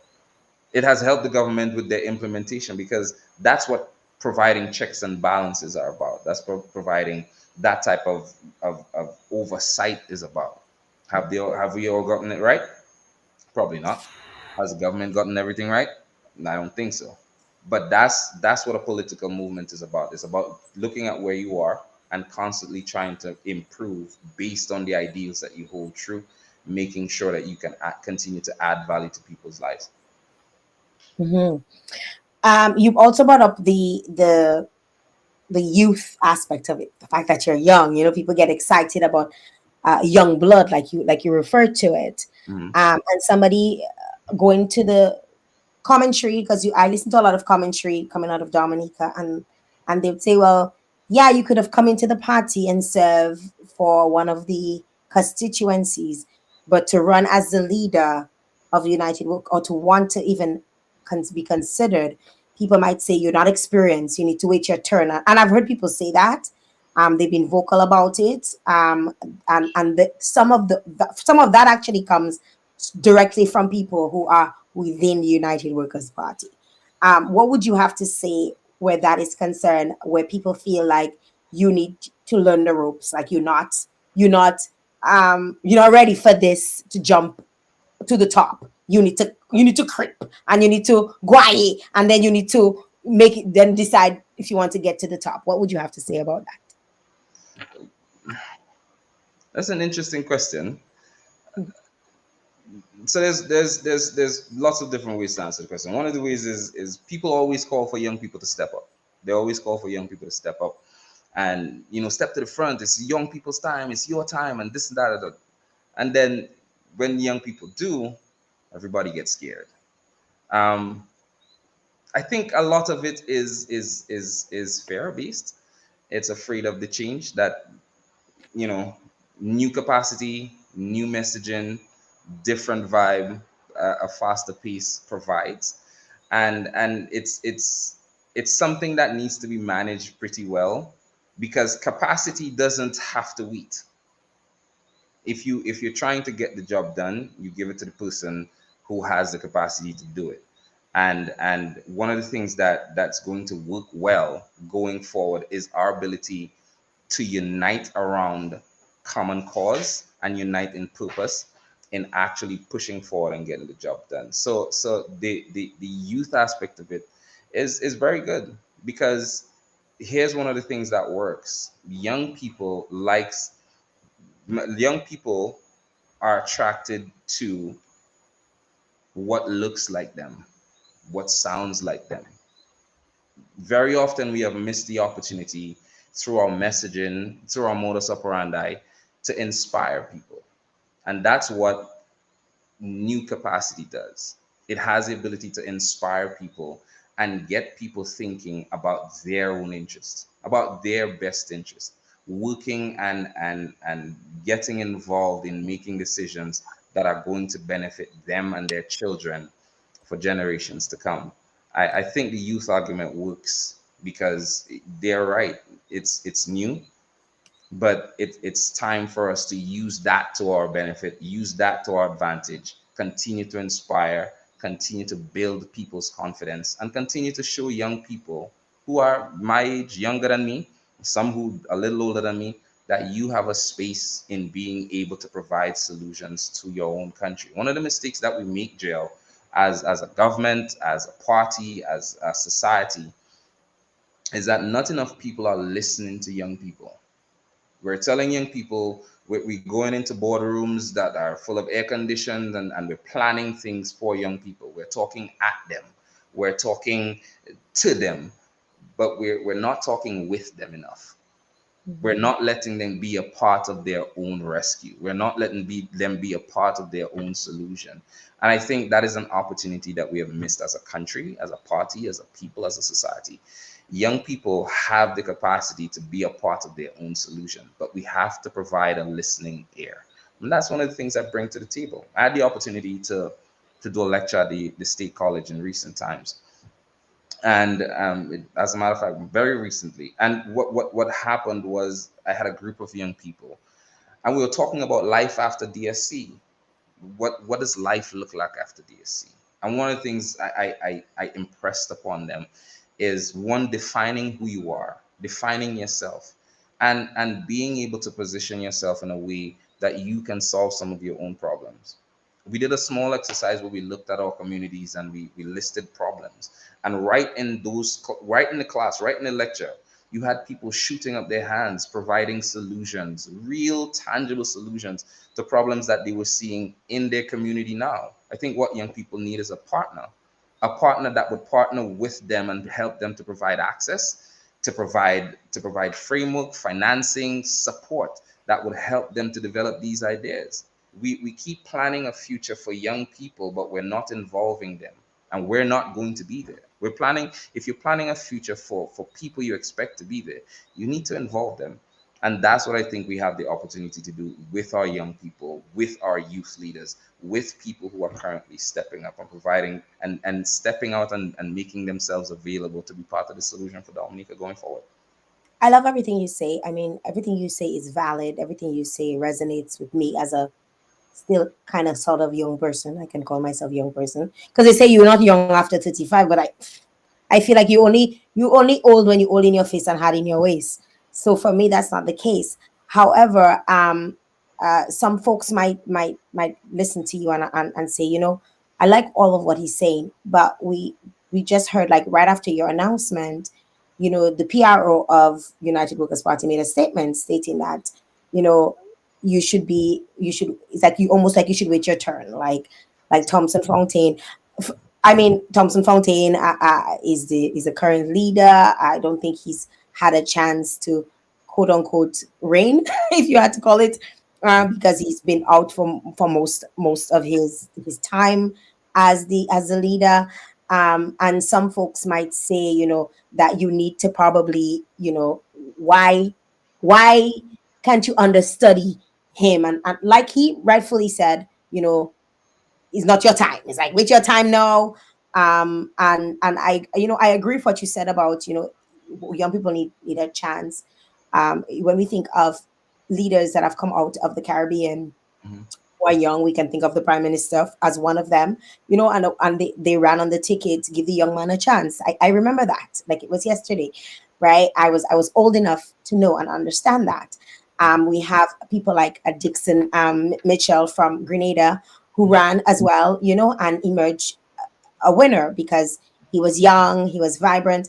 But I get the pulse of a lot of the members within the party that you want to serve within, saying that, or we feel like we're getting a lot of pushback, and that's always a problem I have with Dominicans in general, where our head like really really hard, and sometimes we're not willing to like bend or listen or pay attention or really like get an understanding of why anything different is necessary. Mhm. What would you say to people, or what? How do you feel hearing, for example, him say that you should not be vying for that spot? It should be somebody else. You should be underneath. I'm sorry, Thompson Fontaine, and Thompson should continue to serve in his capacity. No, I fully endorse everybody's right to their opinion and to their perspective, and I have an appreciation for it. Um, so there's two things. One, decide where the United Workers Party is a party of inclusion, is a party that creates the environment for people who want to serve and for people who want to add value to do that. That's our party. That's what we promote. That's what we preach. And the constitution of the party makes provisions for that. And that's fair and that's above board. That's just transparent process. It happens every year. And the party makes decisions about that. The party has delegates right around the 21 constituencies that look at these things and they make decisions about how they want to position the party going forward. And that's fair. And it's inclusive and it's really good now that new blood and new faces are trying to come into the party and saying, hey, we value this. We value that what you guys have been doing. We want to be a part of it. We want to support it. And Joe, you understand, it's our people, and sometimes we get passionate and we our emotions run high and we see things, but that's all well and that's accepted. At the end of this, we're all going to be working on the same team. We're all going to be working and joining hands and hugging and drinking together and celebrating together because we understand unity of purpose. We understand unity of purpose. We understand working together for a common goal. And the common goal is not about self promotion. The common goal really is contributing to a better Dominica for every single one of us. So I don't feel offended by it. I don't feel put down by it. I embrace it. I embrace people's opportunity to speak. I also understand the fear of the shifting in the status quo that sometimes we as Dominicans go through. But at the end of the day, we unite in unity of purpose. We understand that at the end of the day, as Dominicans first, we hold hands, we grasp each other, and we push forward together, working for a better Dominica without hate, without malice, without envy, just loving on each other and working together in common purpose, unifying the party. And that's one of the things that I hope to bring to the party. Unifying not just the party, but our country. Yeah? There was a time when Dominica, you talked about Dominica, and everybody operated as a Dominican first. We talk about our party and our church later on. But you see that green flag with the parrot in the middle? That's where that's our banner, and that's what we're pushing first. So that's what I hope to promote. I embrace people's opinion, and I embrace people's opportunity, people's ability to express their own opinions. And I understand passions are going to run high. I understand people are going to get a little emotional, and that's okay. I welcome it. But we at the end of all of this, we're going to work together and work hand in hand, embracing each other, pushing this country forward. I almost want to say good answer. So you're saying, Delbert, though, if you're not elected as the political leader of the United Workers Party, that you will still give your full support to the elected political leader. Absolutely, absolutely. I mean, the political leader that's there now, I have demonstrated that he has my support. At the economic summit that we had recently, I was one of the presenters. I had such a packed presentation that I ran out of time because I wanted to add so much value to what the party was doing at the economic summit. So yeah, no, and we've had meetings together. We've sat and we've had some private sector meetings together. We've communicated before. That's not the issue. The issue is not about whether we support each other. The issue is about how we're going to position this thing going forward to get the best outcome for every single person in Dominica. That's what the real issue is. It's really not about the individual personalities and whether we support each other or not. Because I think that's out of the question because we do.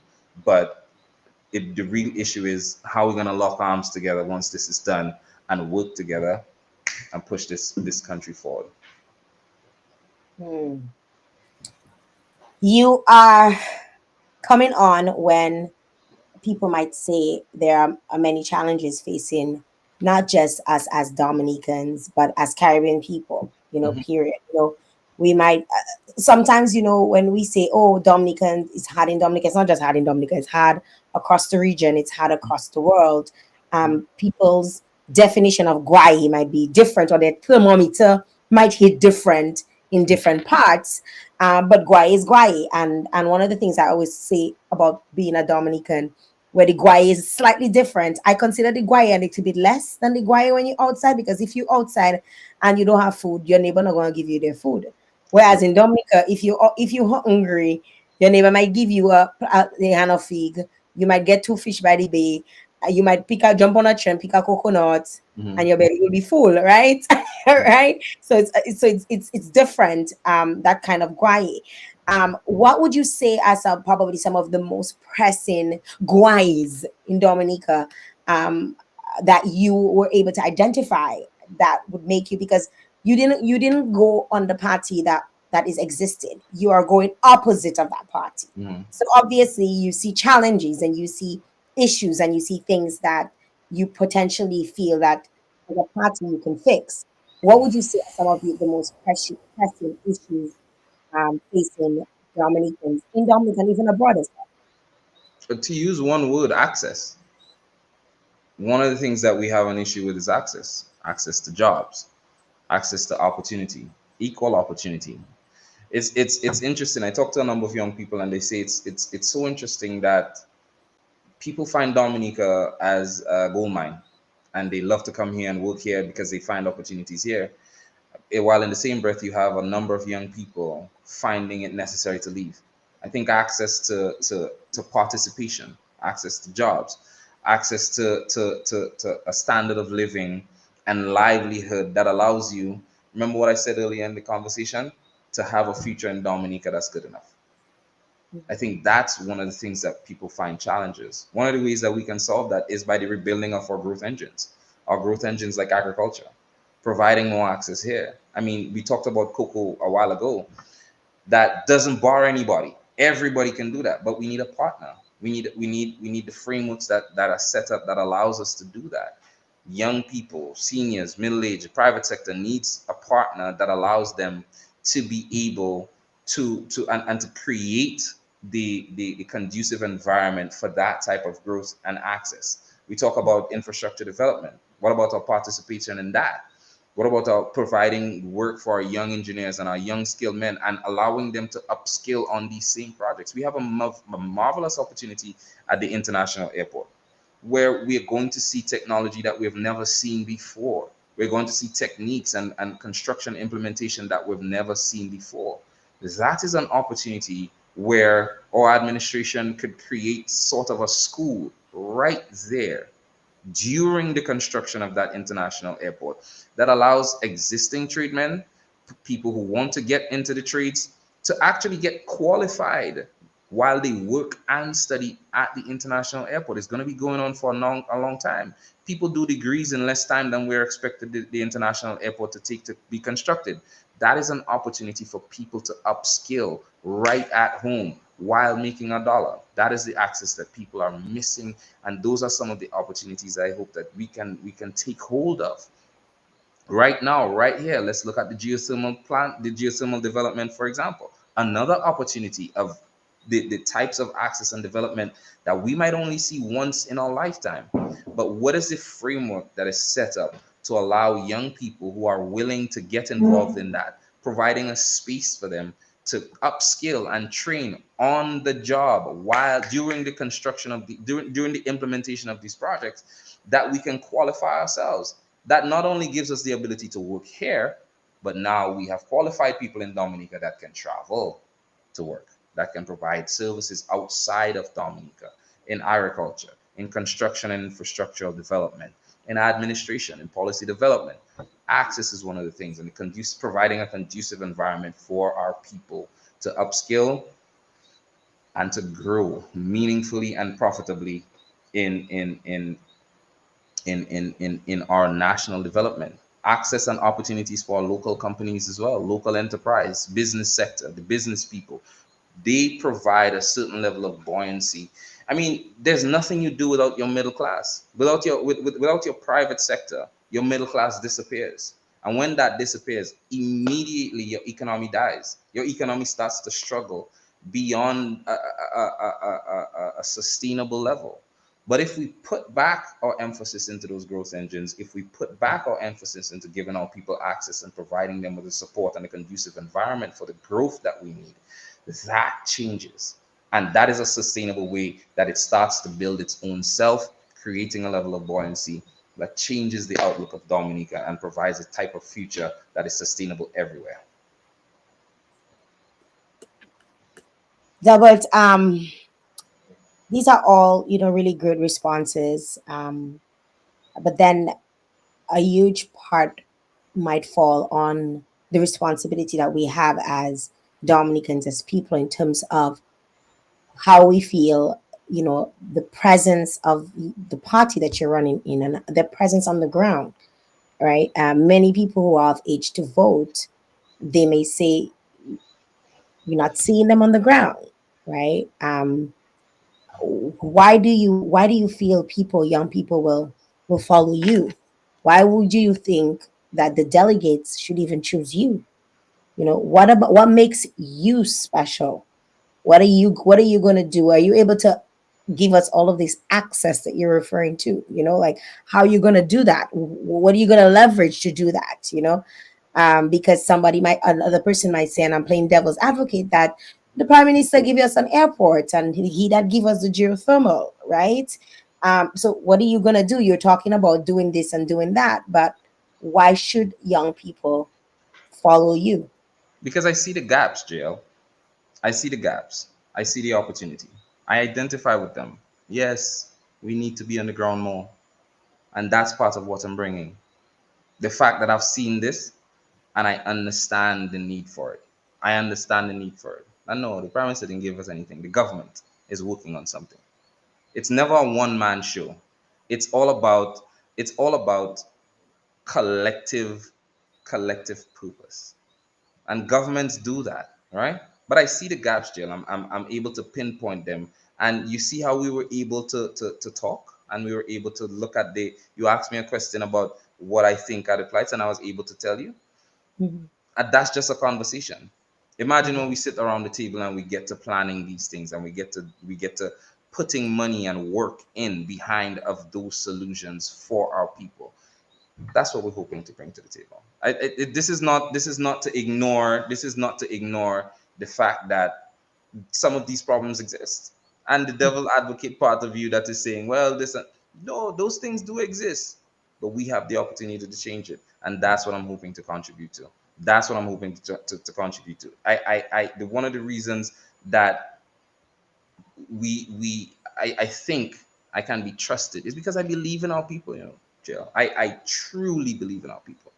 I truly believe in our people and our ability to succeed, our ability to pull ourselves up by the bootstraps and make a life for ourselves, our ability to, in our different constituencies and through our organizations and through rebuilding our grassroots movement as a party and as a country, addressing people's needs on the ground in the community. And all of our communities are different, right, Jill? Well, we have a For the global most part. society, but you have differences because the needs in Maho and the needs in Fonkole are different from the needs in Vikas. They're Mhm. different from the needs in Portsmouth and they're different from the needs in Peebush. We have to be able to identify those with our grassroots movement, talking to people. I see the gaps there. I see the opportunities that we're missing there, not just as a party, but as a country, as a government too. I see the gaps there. Not just me, the team. Then our people see the gaps, and we can work together hand in hand by providing solutions. I can't give you all the solutions now, and I have more than a concept of a plan. There are backings to this thing. There's things that I could pull up and show you, but we have the capacity to do it. We have the teamwork to do it. It's not going to be a one-man show. It's not a superhero competition. It's the person and bringing people together, bringing the best teams together, bringing the capacity together inside and outside of Dominica, that can speak to the solutions and address them head on, provide a better environment for people. Thank you, Delbert, for sharing that with us.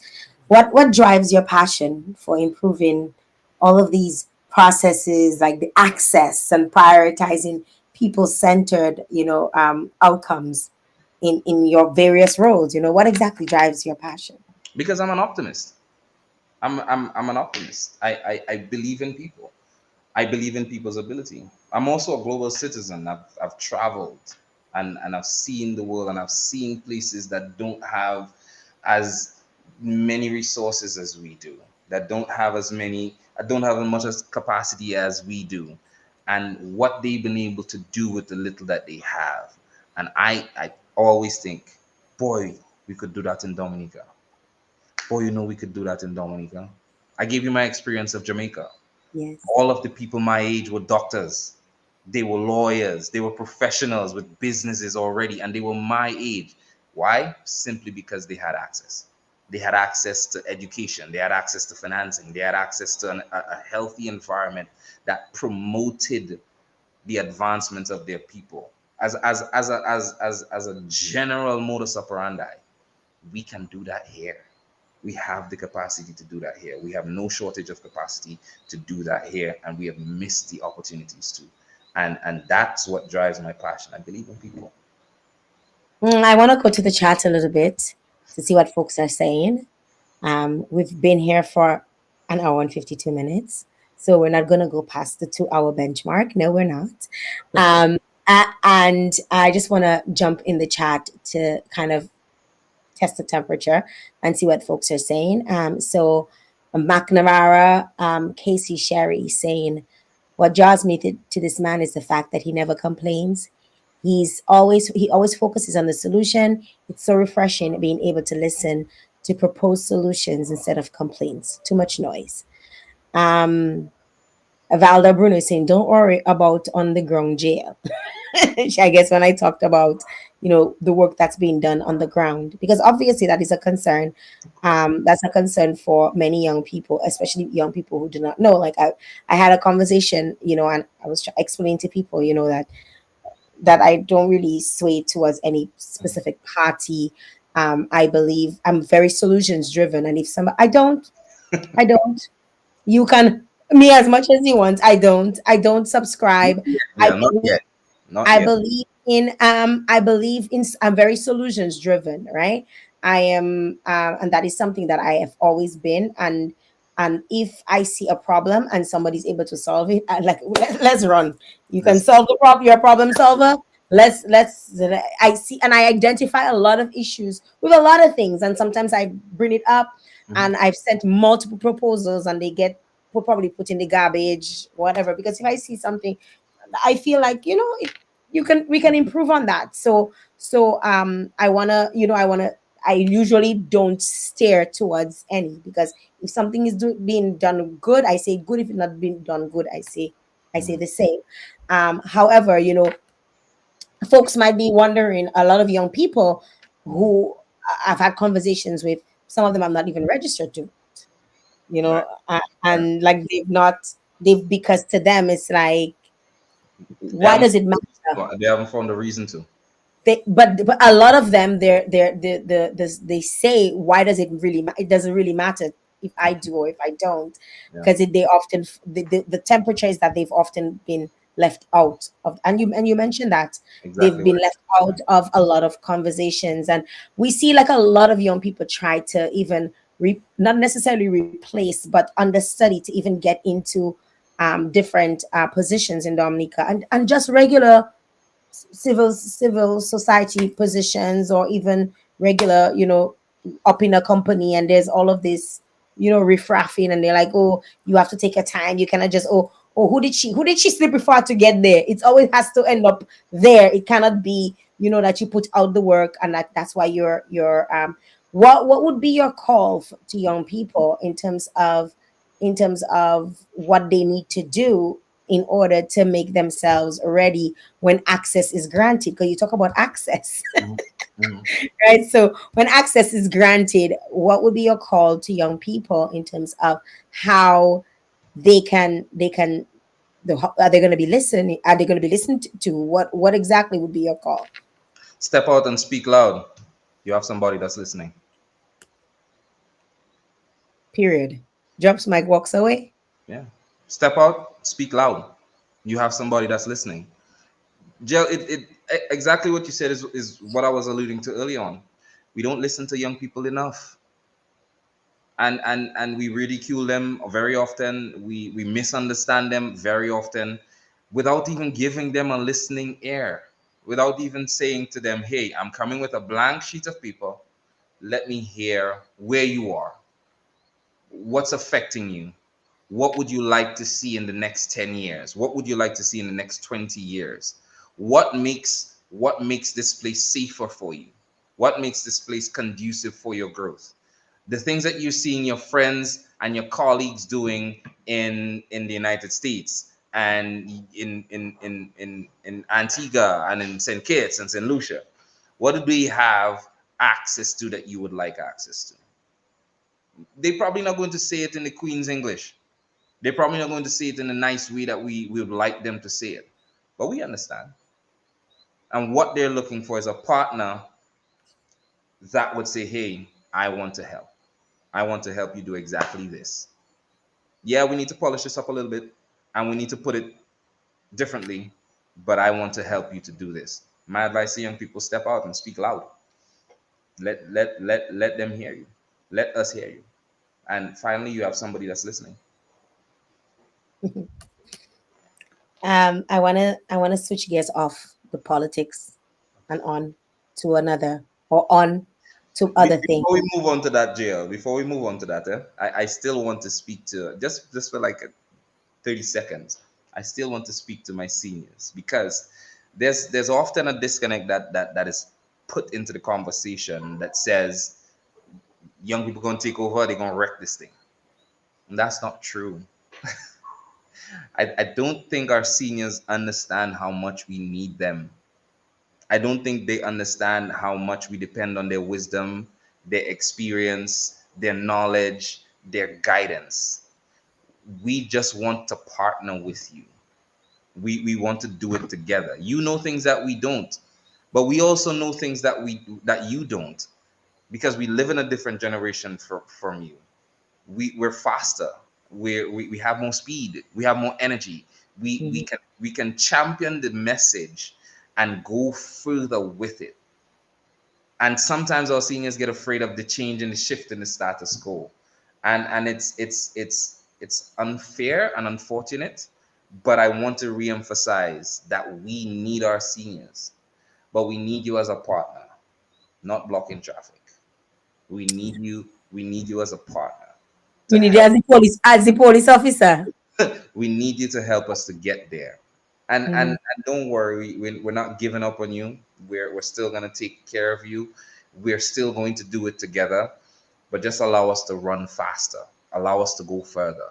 Allow us to champion the message of a better Dominica for all of us together. I hope that was 30 seconds, yeah. It was a little over 30 seconds, but okay. We obviously have young people who would probably listen to this, and sometimes I say young people not listening to my show, like, because I feel like my show is listened to by a lot of folks. That's part of what how I feel, and the analytics says say that too. However, I've learned that a lot of young people listen through their parents. So Right. their parents will have the show on and they will hear in the back. They will not necessarily probably be on their phone, on Snapchat, or on TikTok watching something, but in the back end, they're listening, because my son will come and tell me, oh, so and so said that his dad was listening to you last night when you were talking about so da da da. What was that all about? He'd want to know, what exactly, because obviously he doesn't have access to Facebook as yet because he's still fairly young. And then also the fact that a lot of young people might not be connected the way we probably consume media, because we consume media differently than they would. They probably will go on TikTok before they will come probably on here, or even on YouTube, or even on LinkedIn, where this interview is deposited. So I kind of want to get at you in terms of, if someone wants to become a civil engineer, or if somebody wants to enter the political arena, what sort of advice would you give to a young person who has aspirations? Because like we saw, because it's not a phenomenon that people will push back whenever things are coming in, or something new is considered, right? There will always be pushback. Of And we course. saw that even with the PRO of your party, and we've seen that with people all the time. Like they say, oh, is labor all the way? If it's labor till I die, is labor or the highway? We've had all kinds of things what people have said in terms of their choices, right? And they have a right to choose. And some people will say, that UWP Pui, like they have all different things. I mean, I'm in the heartbeat of everything. So Yeah. I get both sides of it. And they might say, it was better with UWP, or they might say it's better with Labour, or another party. What sort of advice would you give to somebody, another young person who's aspiring? Because I get the sense that a lot of young people in Dominica want more, but it almost feels like they're stuck. Mm-hmm. I get a sense that they're stuck and like they're not. So they operate in a silo, different. Like they're literally operating in a silo. Absolutely.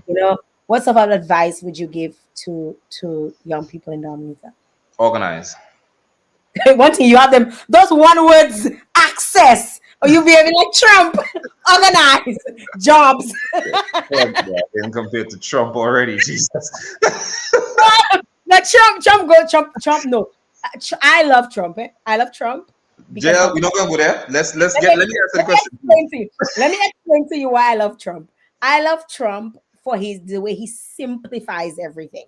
Right. I love the simplicity Right. that comes with Trump. Right. Anybody, regardless of how old you are, your intellect, your Mm-hmm. educational background, you Mm-hmm. go understand Trump. Yeah. Right? So I wasn't comparing you to Trump on a whole, On a but to whole. the Thank simplicity you. of how he speaks. Yeah. And you've done just that in terms of saying access, Yeah. and speak up and speak loud, and now you say organize. So what exactly should they organize? Yeah, Expand the on reason I speak that way is because I can be classified as young, that. but I Mhm, speak to young people all the time. That's mhm, their language. mhm, They're not here for the lecture. mhm. Give them a word, give them a charge, get out of their way.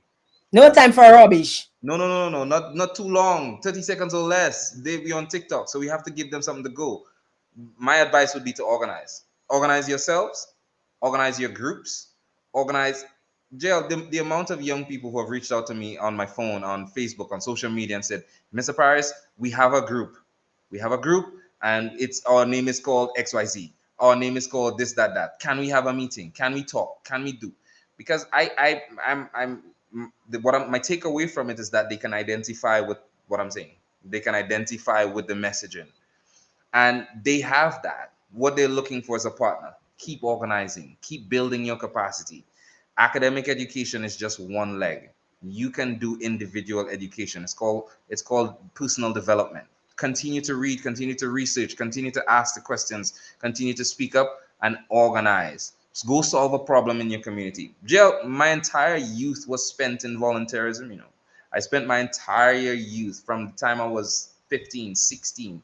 I was in community youth groups. I was in the district youth council as the president. I was part of a delegation that went as far as Uganda in Africa to represent Dominica as a part of participating in the Commonwealth Heads of Government Youth Forum, right? Though all of those things came about because me, my friends, the members in my community and other people, we organized. We made ourselves available. We volunteered for stuff. We continued to build capacity. We looked for information. We participated in problem solving in and outside of the community, and that is what helped to propel me. I would advise young people to do the same thing, but do it loud. Do it loud. Paint it bright. Say it louder. Now you have people listening. There's a message that's going out now. We are listening and we are paying attention. Well, Delbert, I'm gonna go to the chat for just a couple seconds and kind of just see what people are saying. Um, I'm not rushing him out. Somebody tell me, let him answer the question. I don't let you answer the question. Huh? I didn't let you answer the question. People loud. Jeez. Um, People are saying, I like this guy. Jonathan is saying, yeah, that was back in the day. Now it's difficult. The messages are coming. Now it's difficult for people. People want money for almost anything they do. I'm not sure what he's talking about. If the delegates don't give this man a chance, I can assure it will be a big mistake. He's ready. He's eloquent. He's a choice for change. We've had instances. So just going back to I guess people like the politics conversation, but we recall like Clement Massenet went up, as one of the and they did not um choose him then. So what are your expectations in terms of how you're, or what do you expect to do in terms of um getting people to support you? Like I don't want know if I want to ask you necessarily your plans for people to support you, but what do you hope that you're gonna do so that people can support you on that journey, and hopefully appoint you as the next leader of the United Workers Party?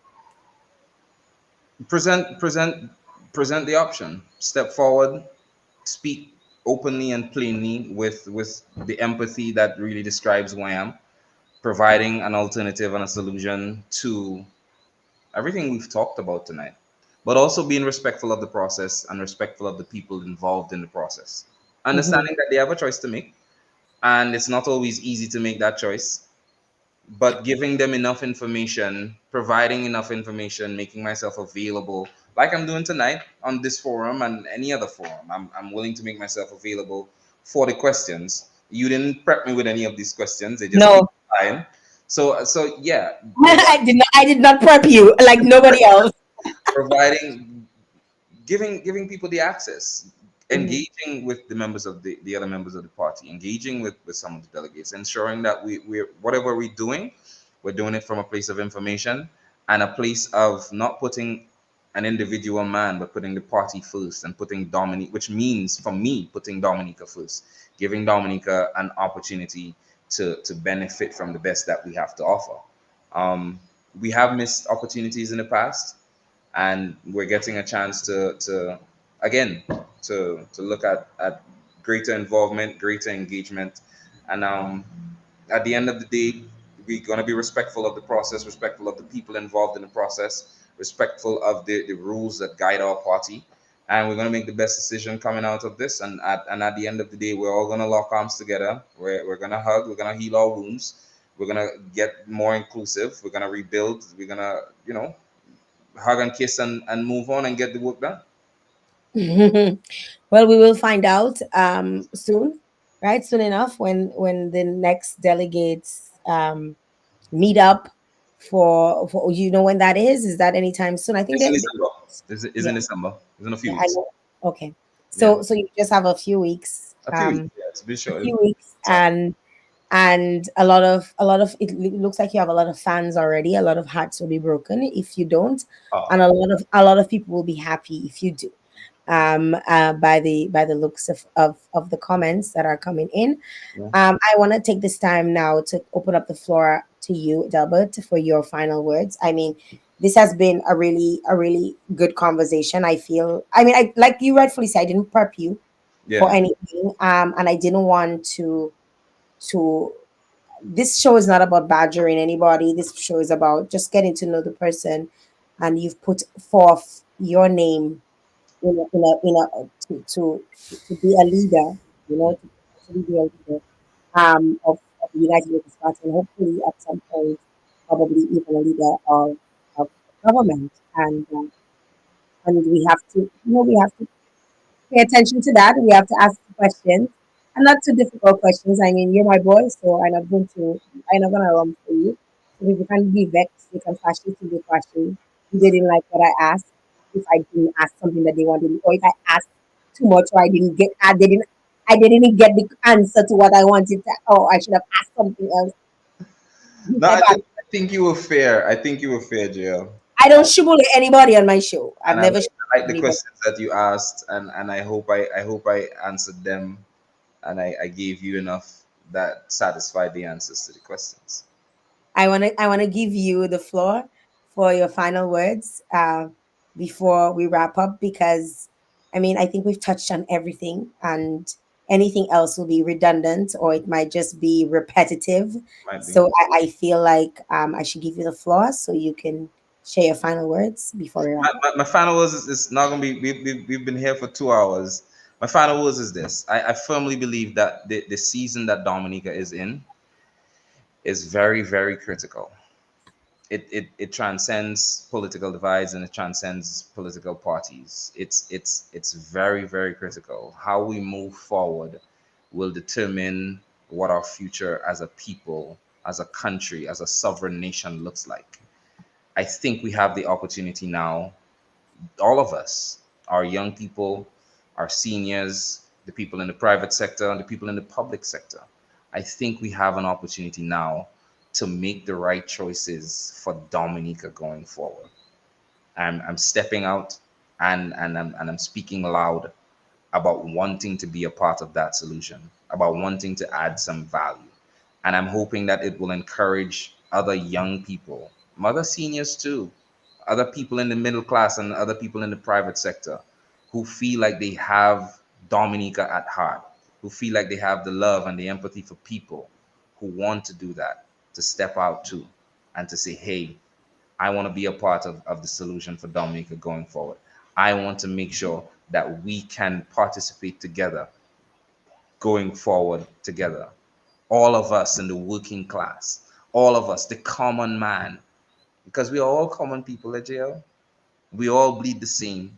We all eat the same. And I think deep down in our hearts, we all have the best interests of Dominica and Dominica's children at heart.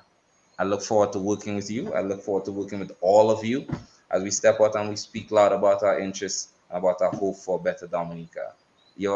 I'd encourage people to go on my Facebook page at Delbert R. Paris, and you can look out there for more updates as to what the journey looks like, more information coming out, how you can participate and engage with me. Let's hear your solutions. Let's hear your ideas. And when we meet up in public, let's have a chat. Let's engage, because this is not a one man thing. This is not a one party thing. This is a all of us thing. We're all in it together, and this is going to be good for Dominica. We have a chance to do it right. Delbert, it was a pleasure. Thanks It for was. having me. I see a lot of folks are commenting. I think they're having their own comments within their comments. People are saying that they're proud of you, speaking loud. Neil Maroney, well said, Mr. Paris, Esther James, um, Leah Johnson. Thanks for keeping me locked in and I was very attentive. Stay true and positive. Someone is saying we ready, we ready. Best of luck, Celia Wilson. Best of luck, Delbert. Dominica needs you. Thank you. God bless you on your endeavors. Puntus Williams, great interview. Ron Abraham, all the best, Delbert Paris. There are more people ready. There are more people for you than there are people against you. We're ready.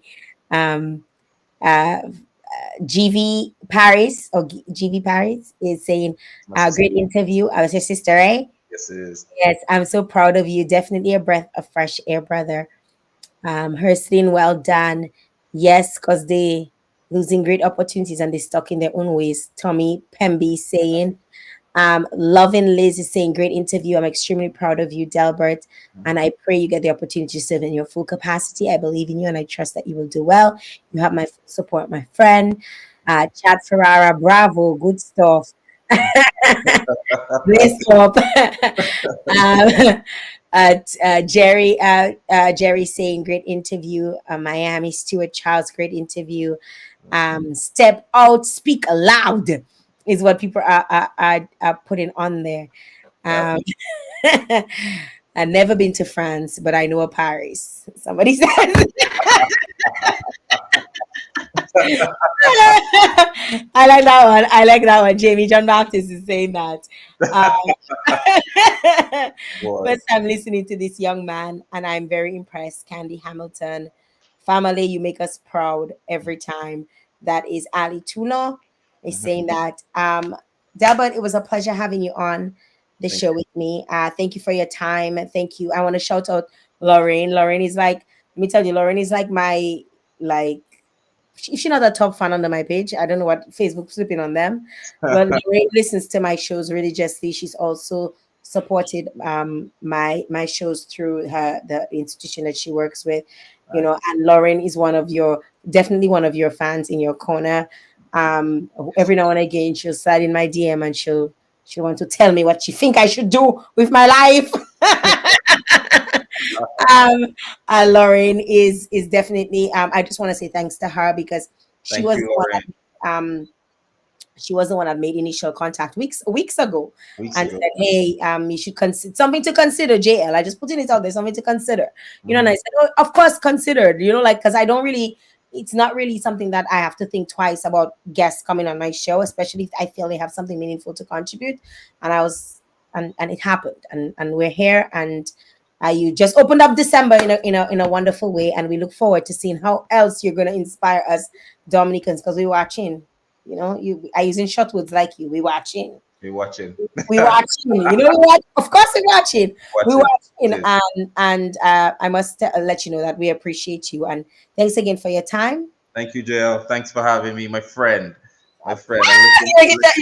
You making sure you said that. Tell your My friend. friend. I don't want you guessing. I don't want you guessing. Be a friend. Just do not call me your comrade. I know to be nonsense. I see nonsense. I promise I won't. I promise. Thank you for having me on, man. This was a great interview, a really great interaction. I really enjoyed myself. Thank you. You were nervous, not you as nervous. Say as nervous, nah. Yeah, at the beginning I was talking to you, so I was nervous, but we got into it. We got into it. Of course. I told you it would have been okay. You'll be fine. You'll be just fine. Thanks again. Thanks for having me, Jael. Bye-bye. Bye-bye. Guys, that's it. That's it. That's it. That's it. That's it. That's it. Thank you very much to Delbert Paris for joining us right here on Jael Joseph Live. Exclusive interviews, our very first for December. I hope you guys had a wonderful experience getting to know a little bit about Delbert Paris. I learned new things, just like you probably would have learned new things, and we got to see, or hear a little bit about him and who he is as an individual. And like I said, we're watching. We're gonna watch at the end of the day. As Dominicans, we had an opportunity to look and determine whether or not we choose. It's our democratic right to choose. Right, we can have an opinion on who we want to choose, and that's okay. That is okay. Nobody should make you feel no kind of way about getting to know people, especially people who wish to govern. I want to say thanks again to my sponsors. Without them, myself would not be coming here because the month just end, bills have to get paid, right? So I want to say thank you very much to the National Cooperative Credit Union. National Cooperative Credit Union has been one of my supporters since the inception of my shows. And as a matter of fact, when I launched Black Island Girl, the National Cooperative Credit Union was my very first sponsor. So I want to say thank you very much to them, for their unwavering support of my show and ensuring that I'm able to spread the word, spread the message, empower, entertain, and whatnot. I want to say thank you very much to the Dominican National Lotteries. They are the ones that power Blast, and you can check out Blast for their new games.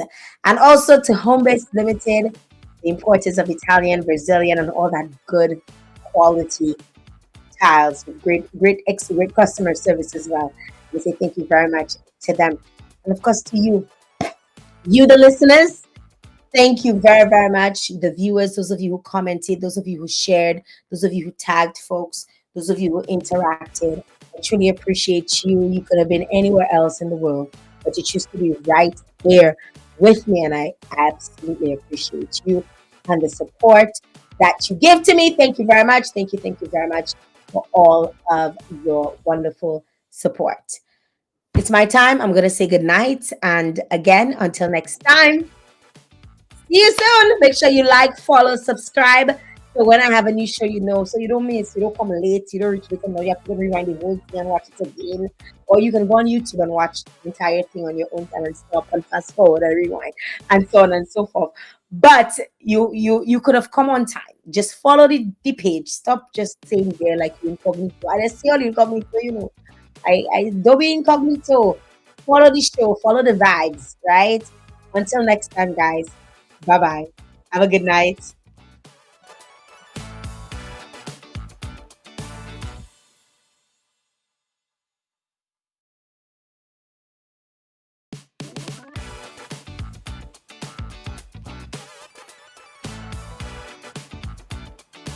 Hello, my name is Marlies Rock, founder of Homebase Limited.